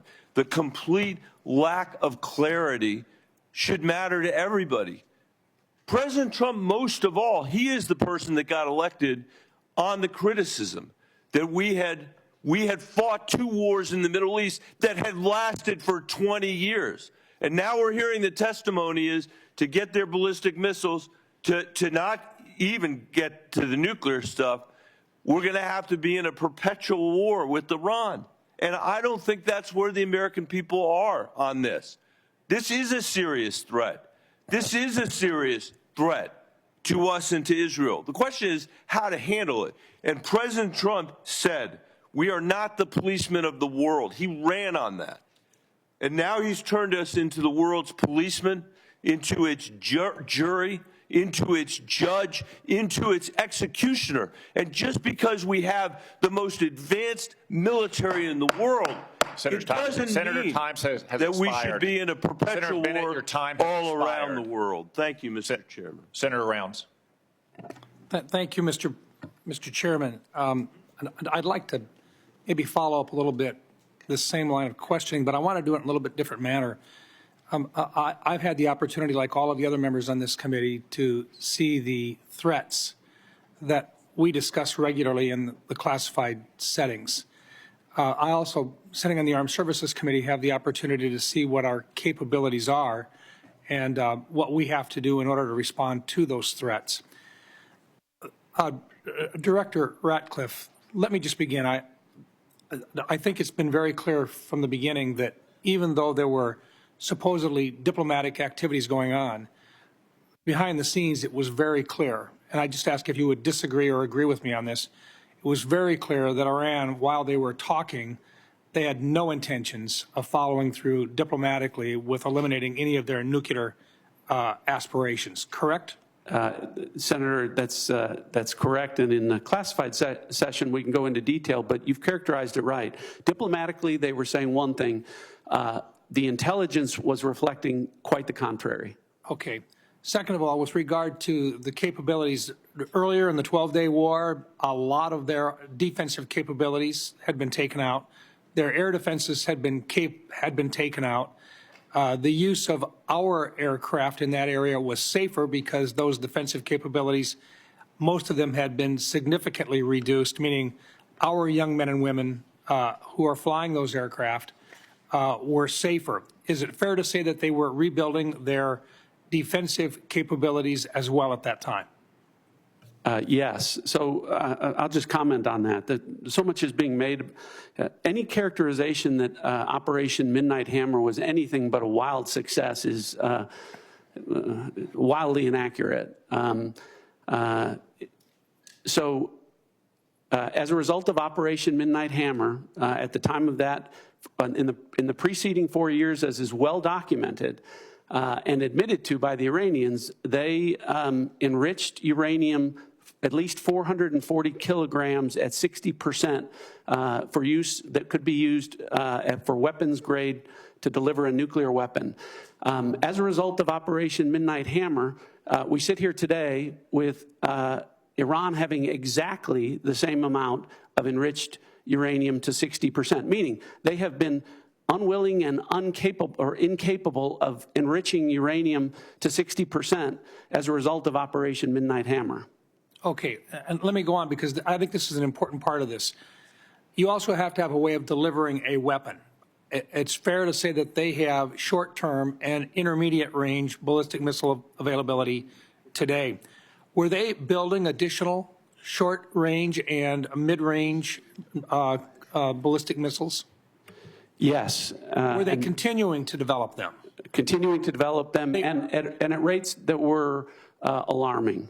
And what about our ability to respond to those? We have very good defensive capabilities, but it takes time for us to build our defensive capabilities. Were they building their offensive capabilities while they were negotiating with us at a faster rate than we could build defensive capabilities? Yes. Were they continuing to work at and deliver additional resources to terrorist organizations that were affiliated with them in the region? Yes. So in other words, while they were supposedly diplomatically working with us during that entire time, they were continuing with regard to their nuclear intentions. They were building additional missile systems to deliver or conventional weapon systems to threaten their neighbors. Their defensive capabilities were going to be increased, making our young men and women at risk when at some point in the future we would have to basically go in and clean the mess up. I think there was an opportunity here, and I think the President made the right choice when he decided at this time that simply for our advantage and for the young men and women that have to go in and do this, that this was a safer time, if there ever is such a thing as a safer time, but the right time for our nation to respond to this threat. Is that an appropriate way of putting it, sir? I agree with that. Thank you. I think the President made the right choice. It is never a good time for a war, but at some point you've got to look at what your best possibilities are for protecting those young men and women who are in harm's way. Let me move on for just a minute. Director Ratcliffe, let me just ask you this, because there's been a discussion, and we've never been able to talk about this in an unclassified setting, and I recognize it's sensitive, but 60 Minutes, there's been a report about Havana syndrome and about individuals who are within the agency and within the State Departments that have actually had significant illnesses, some attributed, they believe, to outside sources. I don't think we have been able to, in an unclassified setting, at least acknowledge that we take these issues seriously. Is there anything you can share in this unclassified setting to assure the people of the State Department and your agency that this is not something which is being ignored? Thanks for the question. I can. I appreciate the opportunity to address that. Yes, we have to be careful about what we can say, and we can go into further detail in the classified session. But this is something that when I became the director, as you're aware, Senator, there are disparate opinions across the IC about what the cause of these AHIs may or may not be. Otherwise known as Havana syndrome. Well, Havana syndrome, yeah, or AHI. And the question of whether or not they could be the result of a directed energy weapon from a foreign adversary. So when you, having been the DNI, understanding the role of the DNI is to coordinate across the IC when there are disparate opinions among agencies. Director Gabbard and I had a conversation where she agreed that she would undertake a comprehensive review of that issue across the IC to make sure that it is getting the attention that it deserves. And I know that she has undertaken that and will be able to brief you in further detail in the classified session. Thank you. And one last thought, this is only a comment, but to General Hartman, your time in service has been very, very special. Working with you on the Cyber Security Subcommittee of the Armed Services Committee, I commend you for everything you have done. You are truly a hero, and you have served your country very, very well. Thank you for your service. Thank you, Senator. Thank you, Mr. Chairman. Senator Kelly. Thank you, Mr. Chairman, and thank you for being here today to all of our witnesses. So for more than a decade, the United States has tried to make a pivot to Asia in its national defense strategy in order to confront significant threats from China. For years, administrations of both parties have identified China as a top threat facing our country and worked to build relationships across Asia and deter Chinese aggression. At the same time, we have bolstered our European allies and asked them to contribute more to their defense to deter Russia. Directors Gabbard and Ratcliffe, would you agree that China and Russia are our primary geopolitical rivals? Director Gabbard. Yes, they are our primary strategic competitors. Thank you. Director Ratcliffe? I would agree with that, although I don't think they're equal in terms of the threats that they pose. Thank you. So that brings us to the war with Iran. So this has created one of the largest ever supply shocks to the global oil supply, which has sent gas prices skyrocketing for Americans. But not everybody is losing. Directors Gabbard and Ratcliffe, is it accurate that Russia has gained billions of dollars in additional oil revenue due to price spikes as a result of the war and loosened sanctions? Director Gabbard. That is what has been reported. I'd defer to the Director of Secretary of Treasury and Energy on that front for details. Director Ratcliffe.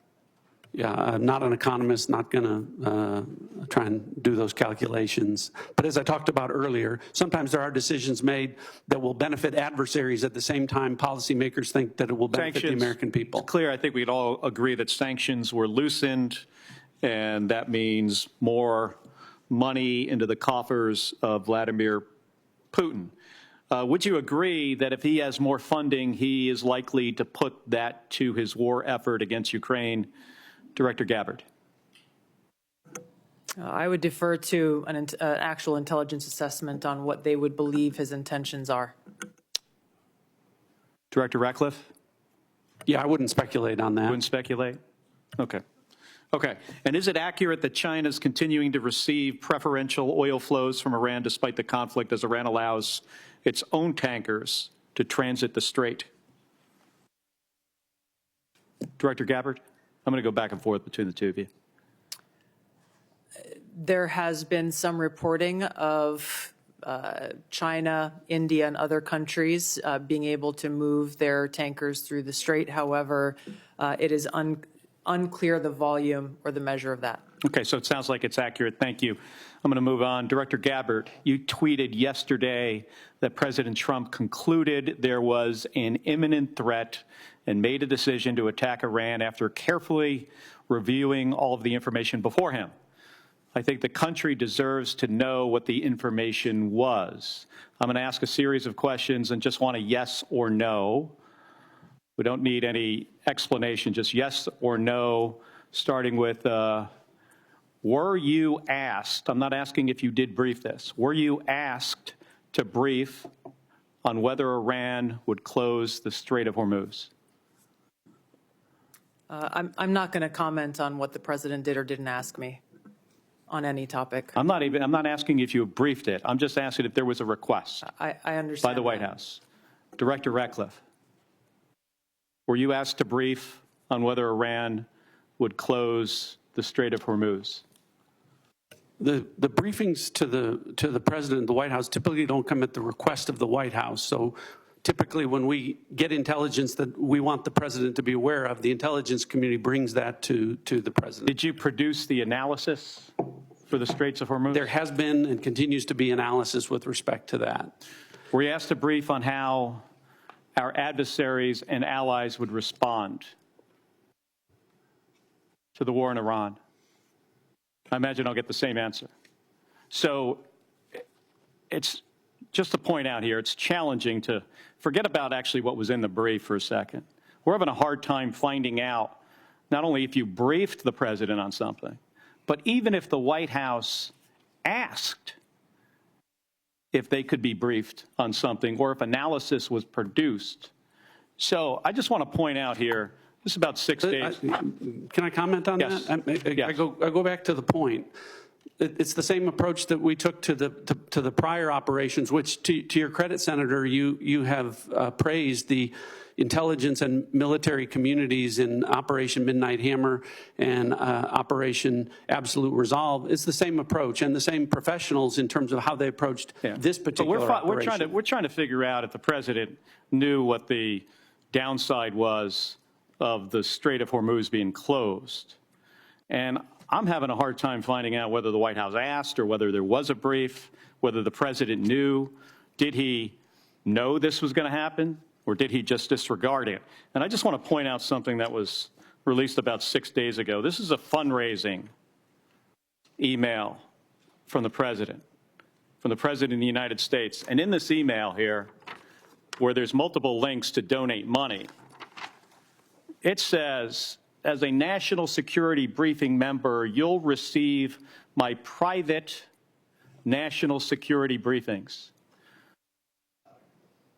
Director Gabbard or Director Ratcliffe, do you think the public should be able to, supporters of the president should be able to pay and receive his private national security briefings? I assume these are briefings, Director Ratcliffe, that you provide to the president that is now going to be provided to somebody who makes a regardless donation. of what that I don't know what that document is, but regardless of what it says, it didn't happen. Oh, no, this is new. But what I'm telling you is that the Hatch Act would prevent me from an apolitical role from engaging in that. I'm not aware that anything like that happened. Yeah, this says unfiltered updates. So, Director Gabbard, do you have any comment on whether unfiltered updates of private national security briefings should be made to individuals that donate to the president? I'm not familiar with that document, and It's been made very public 6 days ago. We'll get you a copy here, because I agree with you, Director Ratcliffe, that the Hatch Act should prohibit this type of conduct. Thank you. Senator Langford joins us from what I gather is a very exciting confirmation hearing for Senator Mullen. It is, actually. For all of you, thank you. Thank you for the time that you give to the country to be able to serve, for your families and the sacrifice that you make to be able to do this, and all the professionals that work around you. Please pass on our gratitude to them, because they work incredibly hard and difficult tasks in this. I want to talk about something that's a little closer to home on this. A lot of Oklahomans that I talk to, and quite frankly, folks even outside the state on it, when they think about threats, they, as strange as this may sound to those of us that deal with missiles and ballistics, they think about the threat to their family and to their income and to who they are. And a lot of it is international scammers that are now reaching into the United States to be able to gather data or to be able to steal money from them. AI has accelerated this dramatically, and I know the Worldwide Threats has mentioned this and some of the challenges that we face on it.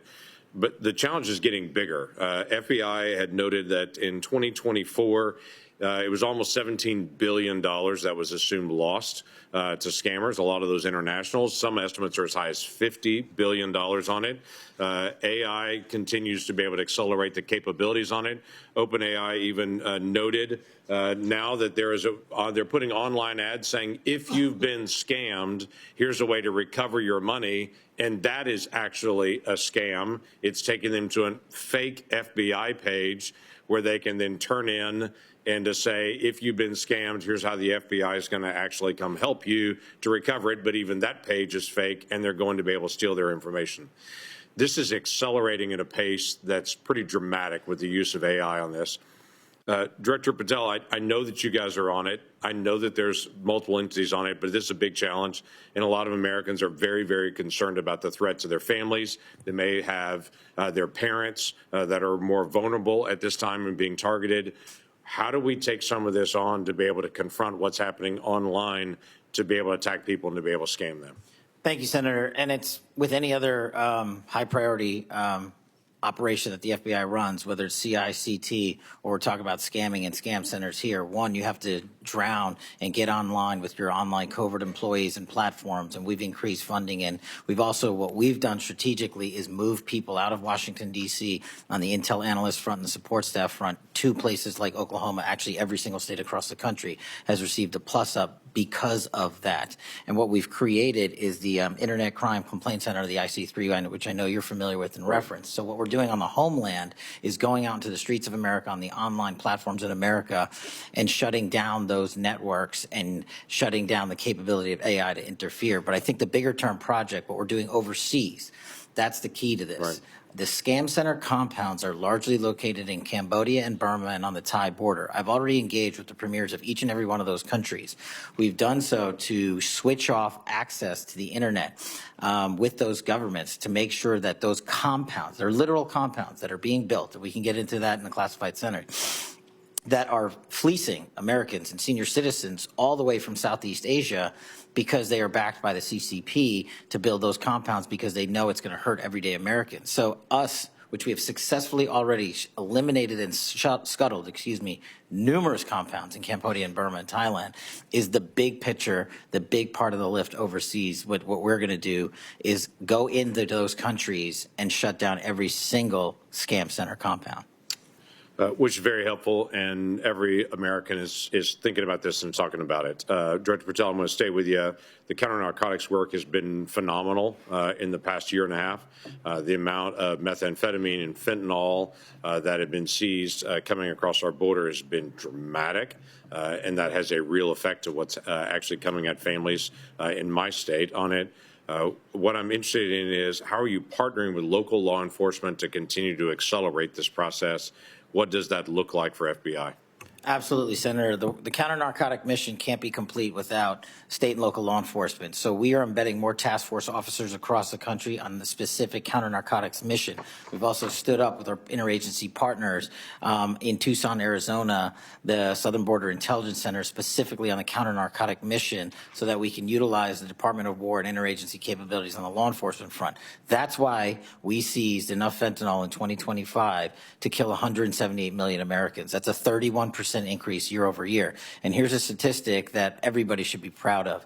Opioid overdose deaths from last year dropped 20 points.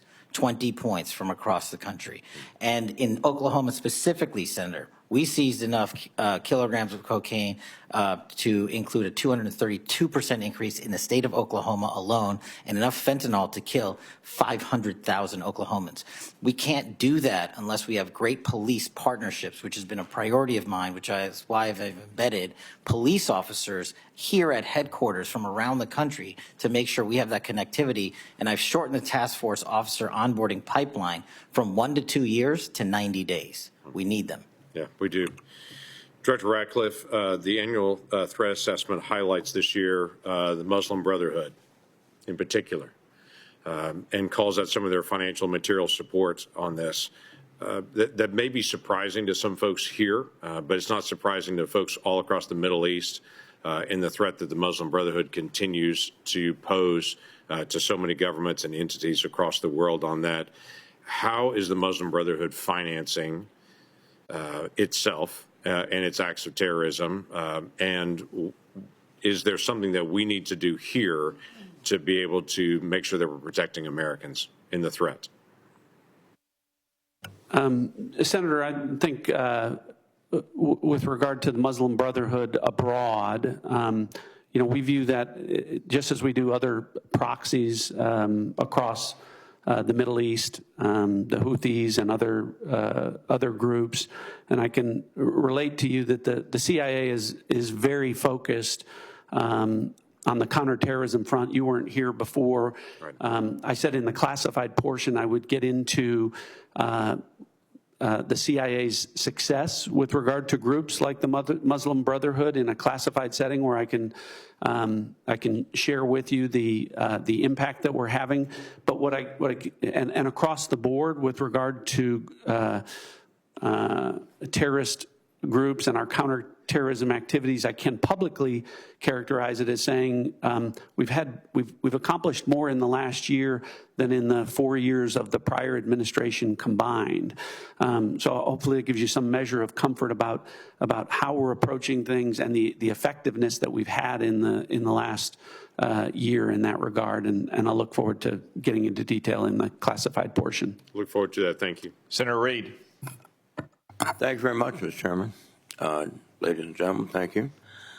The Washington Post reported earlier this week, in their words, the U.S. intelligence assessments say Iran's regime likely to remain in place for now, weakened but more hardline, with the powerful Islamic Revolutionary Guard Corps security forces exerting greater control.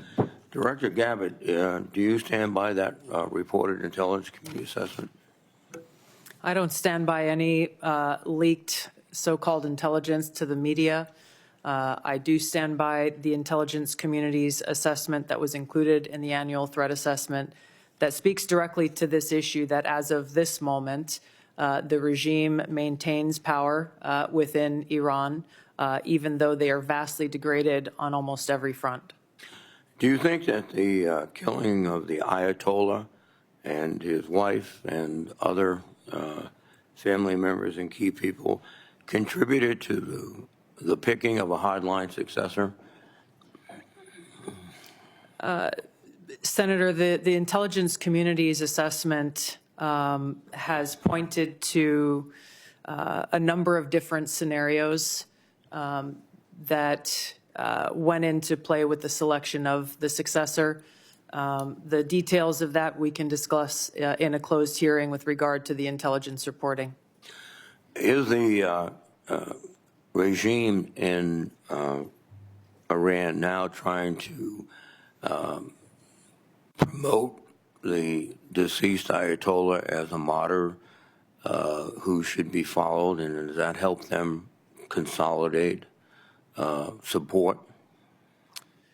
Senator, the Iranians are certainly using that as a call to action. The effects of that from an intelligence standpoint remain to be seen. There is a tradition in Shia, though, to honor martyrs. One of their greatest celebrations is the martyrdom of the grandson of Muhammad. Is that correct? That's right. So we might have played into their cultural biases erroneously. General Adams, what conditions the USS would need to be present to make the regime collapse or necessitate, unconditional surrender? And can it be done with air power alone? Senator, we have at the Defense Intelligence Agency put together a number of scenarios coordinated across the IC with regards to what we would forecast the future would be. There are 4 specific goals that we've been told to track and analyze with regards to the goals of the U.S. Effort. They've been articulated earlier in the hearing, so I won't hammer on those. But with regards to the collapse of the regime, specific perpetuation, like what would precipitate that, we would like to. I would prefer to talk about that in the classified hearing. Well, I understand, but there's a very basic question here. Will air power alone be able to destroy this regime, given the culture, the politics, the temperament of these people? The Iraq-Iran war lasted for 8 years with 1 million casualties. Do you think air power alone will do it? Senator, the capabilities that our joint force brings to bear can accomplish many missions. To forecast exactly what can and can't accomplish this goal, I prefer not to guess or prognosticate on that. Well, I'll recognize your professional position. U.S. Special Envoy Steve Witkoff recently stated that Russian leaders told Trump in a call that they were not sharing intelligence with Iran. Witkoff said, quote, "We can take them at their word." Director Gabbard and Ratcliffe, do you take President Putin at his word? I'll go ahead and answer. No, I don't take Vladimir Putin at his word. Are they providing intelligence to the Iranians? Well, we talked about this before. Yes, in the classified session, what we can go into is that the Iranians are requesting intelligence assistance from Russia, from China, and from other adversaries of the United States, and whether or not those countries are is something we can talk about in the classified portion. But you've made an assessment. You've analyzed traffic communications, and you can. I know the answer, and happy to discuss that with you in the classified portion. Yes, sir. Go ahead. Go ahead. Thank you. One of the aspects of this is the collateral effects, particularly in Russia and Ukraine. We were just talking about Russia probably or possibly providing intelligence with maybe interfering or inflicting casualties on our forces. Russia is also benefiting from the lifting of sanctions on their ability to sell oil throughout the world. I heard one estimate of a $20 billion surge in their potential revenues.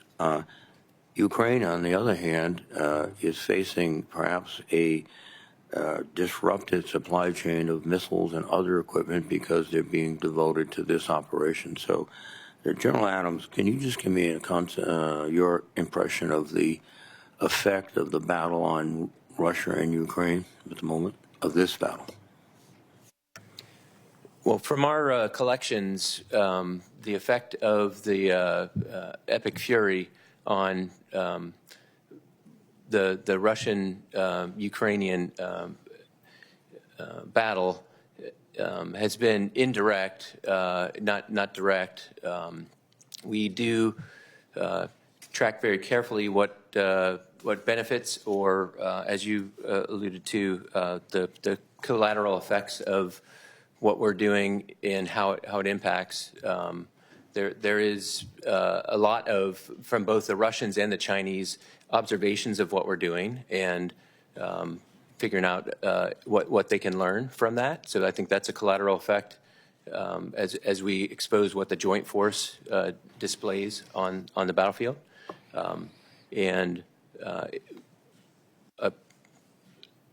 think we can talk in a little more detail as we move to the classified session, some of the things that we're collecting specifically about what those effects are. Thank you very much, sir. Thank you, Senator Ossoff. Thank you, Mr. Chairman. Thank you all for being here. Before I ask you a few questions, I want to call everyone's attention again to this fundraising email signed by the President that Senator Kelly mentioned earlier, in which the President of the United States invites his campaign donors to, quote, claim your spot, join now to receive private national security briefings to his political donors, featuring a photo of the President at a dignified transfer ceremony with a flag-draped coffin of an American service member killed in action returning to their family. And the American people need to know that the President of the United States is fundraising for his political campaign and his PAC using images of American service members killed in action, and it's a disgrace. Now, Director Gabbard, I'd like to reground this in your core responsibilities. Under the law, you are responsible for providing national intelligence to the President, correct? Yes. And to the heads of executive branch departments and agencies, yes? Yes. And to the chairman of the Joint Chiefs and senior military commanders? Across the IC, yes. And to the Senate and the House and relevant committees, correct? Yes. And the law states that the national intelligence you provide to Congress, quote, should be timely, objective, and independent of political considerations, correct? Yes. And you noted in your opening statement you're here fulfilling a statutory responsibility and that your testimony, quote, represents the IC's assessment of threats, That's right. correct? That opening statement, as submitted to the committee in advance of this hearing, stated that as a result of last summer's airstrikes, quote, Iran's nuclear enrichment program was obliterated, end quote, correct? That's right. And is that in fact the assessment of the intelligence community? Yes. So the assessment of the intelligence community is that Iran's nuclear enrichment program was obliterated by last summer's airstrikes? Yes. And the opening statement you submitted to the committee last night also stated, quote, there has been no effort since then to try to rebuild their enrichment capability, end quote, correct? That's right. And that's the assessment of the intelligence community. Yes. The White House stated on March 1st of this year that this war was launched and was, quote, a military campaign to eliminate the imminent nuclear threat posed by the Iranian regime, end quote. That's a statement from the White House. Quote, the imminent nuclear threat posed by the Iranian regime. Was it the assessment of the intelligence community that there was an imminent nuclear threat posed by the Iranian regime? The intelligence community assessed that Iran maintained the intention to rebuild and to continue to grow their nuclear enrichment capability. Was it the assessment of the intelligence community that there was a, quote, imminent nuclear threat posed by the Iranian regime, yes or no? Senator, the only person who can determine what is and is not an imminent threat is the President. False. And This is the determination. worldwide threats hearing where you present to Congress national intelligence, timely, objective, and independent of political considerations. You've stated today that the intelligence community's assessment is that Iran's nuclear enrichment program was obliterated and that, quote, there had been no efforts since then to try to rebuild their enrichment capability. Was it the intelligence community's assessment that nevertheless, despite this obliteration, there was a, quote, imminent nuclear threat posed by the Iranian regime? Yes or no? It is not the intelligence community's responsibility to determine what is and is not an imminent threat. Okay. That is up to the President here's the problem. based on a volume of information it is precisely that he receives. It is precisely your responsibility to determine what constitutes a threat to the United States. This is the worldwide threats hearing where, as you noted in your opening testimony, quote, you represent the IC's assessment of threats. You are here to represent the IC's assessment of threats. That's a quote from your own opening statement. And so my question is, as you're here to present the IC's assessment of threats, was it the assessment of the intelligence community that, as the White House claimed on March 1st, there was a, quote, imminent nuclear threat posed by the Iranian regime? Yes or no? Once again, Senator, the intelligence community has provided the inputs that make up this annual threat assessment. You won't answer the question. It is the nature of the imminent threat that the president has to make that determination based on a collection and volume You're here of to be information and timely. intelligence that he is provided with. You're here to be timely, objective, and independent of political considerations. Exactly what I'm doing. No, you're evading a question because to provide a candid response to the committee would contradict a statement from the White House. Let me ask you about your presence in Fulton County on January 28th of this year. You were present at the FBI's raid on the Fulton County Elections Office on January 28th, correct? I was present for part of the FBI exercising a warrant approved by a municipal judge. Yes, and the FBI was there executing that warrant to seize ballots and materials associated with the 2020 election, correct? Yes. And are you aware that members of this committee have already opened inquiries into your election-related activities? Yes. And are you aware that your general counsel and deputy general counsel have already provided testimony to this committee regarding those activities? Yes. On February 2nd, you sent a letter to Senator Warner regarding your presence at the raid. Was that letter accurate? I don't recall the exact date, but if I sent a letter that had my signature, it was accurate. You stated in the letter that your presence at the raid was, quote, requested by the president, correct? Yes. When did the president request your presence at the raid? The day of the raid, the warrant execution commencing. The day of the raid? Yes. He called you on the phone? I'm not going to disclose how the message was delivered, but it was a request from the president and his administration to go and help oversee this warrant being executed, along with the deputy director of the FBI. Is it your role to thank oversee? the FBI agents who were conducting Is it this your warrant. role to oversee the execution of criminal warrants? It is my role, based on statute that Congress has passed, to have oversight over election security, to include counterintelligence. But you said you oversaw the raid, correct? You just testified you oversaw the raid? Portions of it. Okay. Did you handle any ballots or election-related materials? No. You were inside an FBI evidence truck, correct? You were photographed inside an FBI evidence truck. It was an empty truck, yes. The president stated, quote, you looked at votes that wanted to be checked out. The Is that senator's accurate? time is expired. Did you look at votes as the president Senator stated? Ossoff, your time has expired. You respond can for the have record? her. No, she cannot respond because. No, for the record, will the director please respond for the record to that question is my I'm happy question. to respond to questions for the record. Thank you, Director Gabbard. Thank you. Vice Chairman? I just want to, not going to go back to this issue. I'm sure we'll address in the closed setting, but I am very disappointed.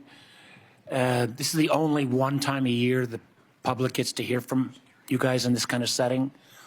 And the fact that we have repeated public reporting, including a major story in the Wall Street Journal today about China and Russia assisting Iran, which seems obvious and evident, and none of you would confirm that publicly, I think doesn't give the American people the full challenges of this war.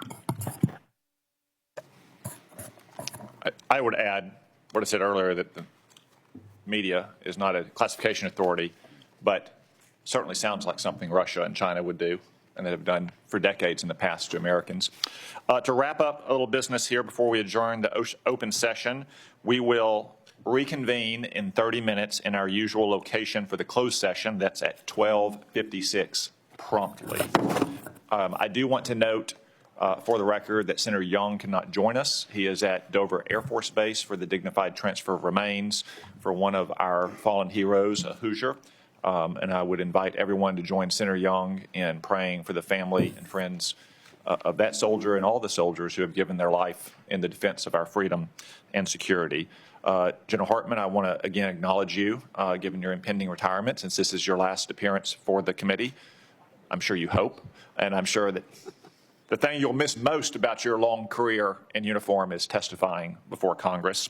I remind members that questions for the record will be due by the close of business on Friday, March 20, and the audience will remain seated for a moment so that our witnesses and members may exit and proceed promptly to the closed session. This open session is adjourned. Thank you. From the public? Excuse me, can we ask a question? How do we know they haven't said?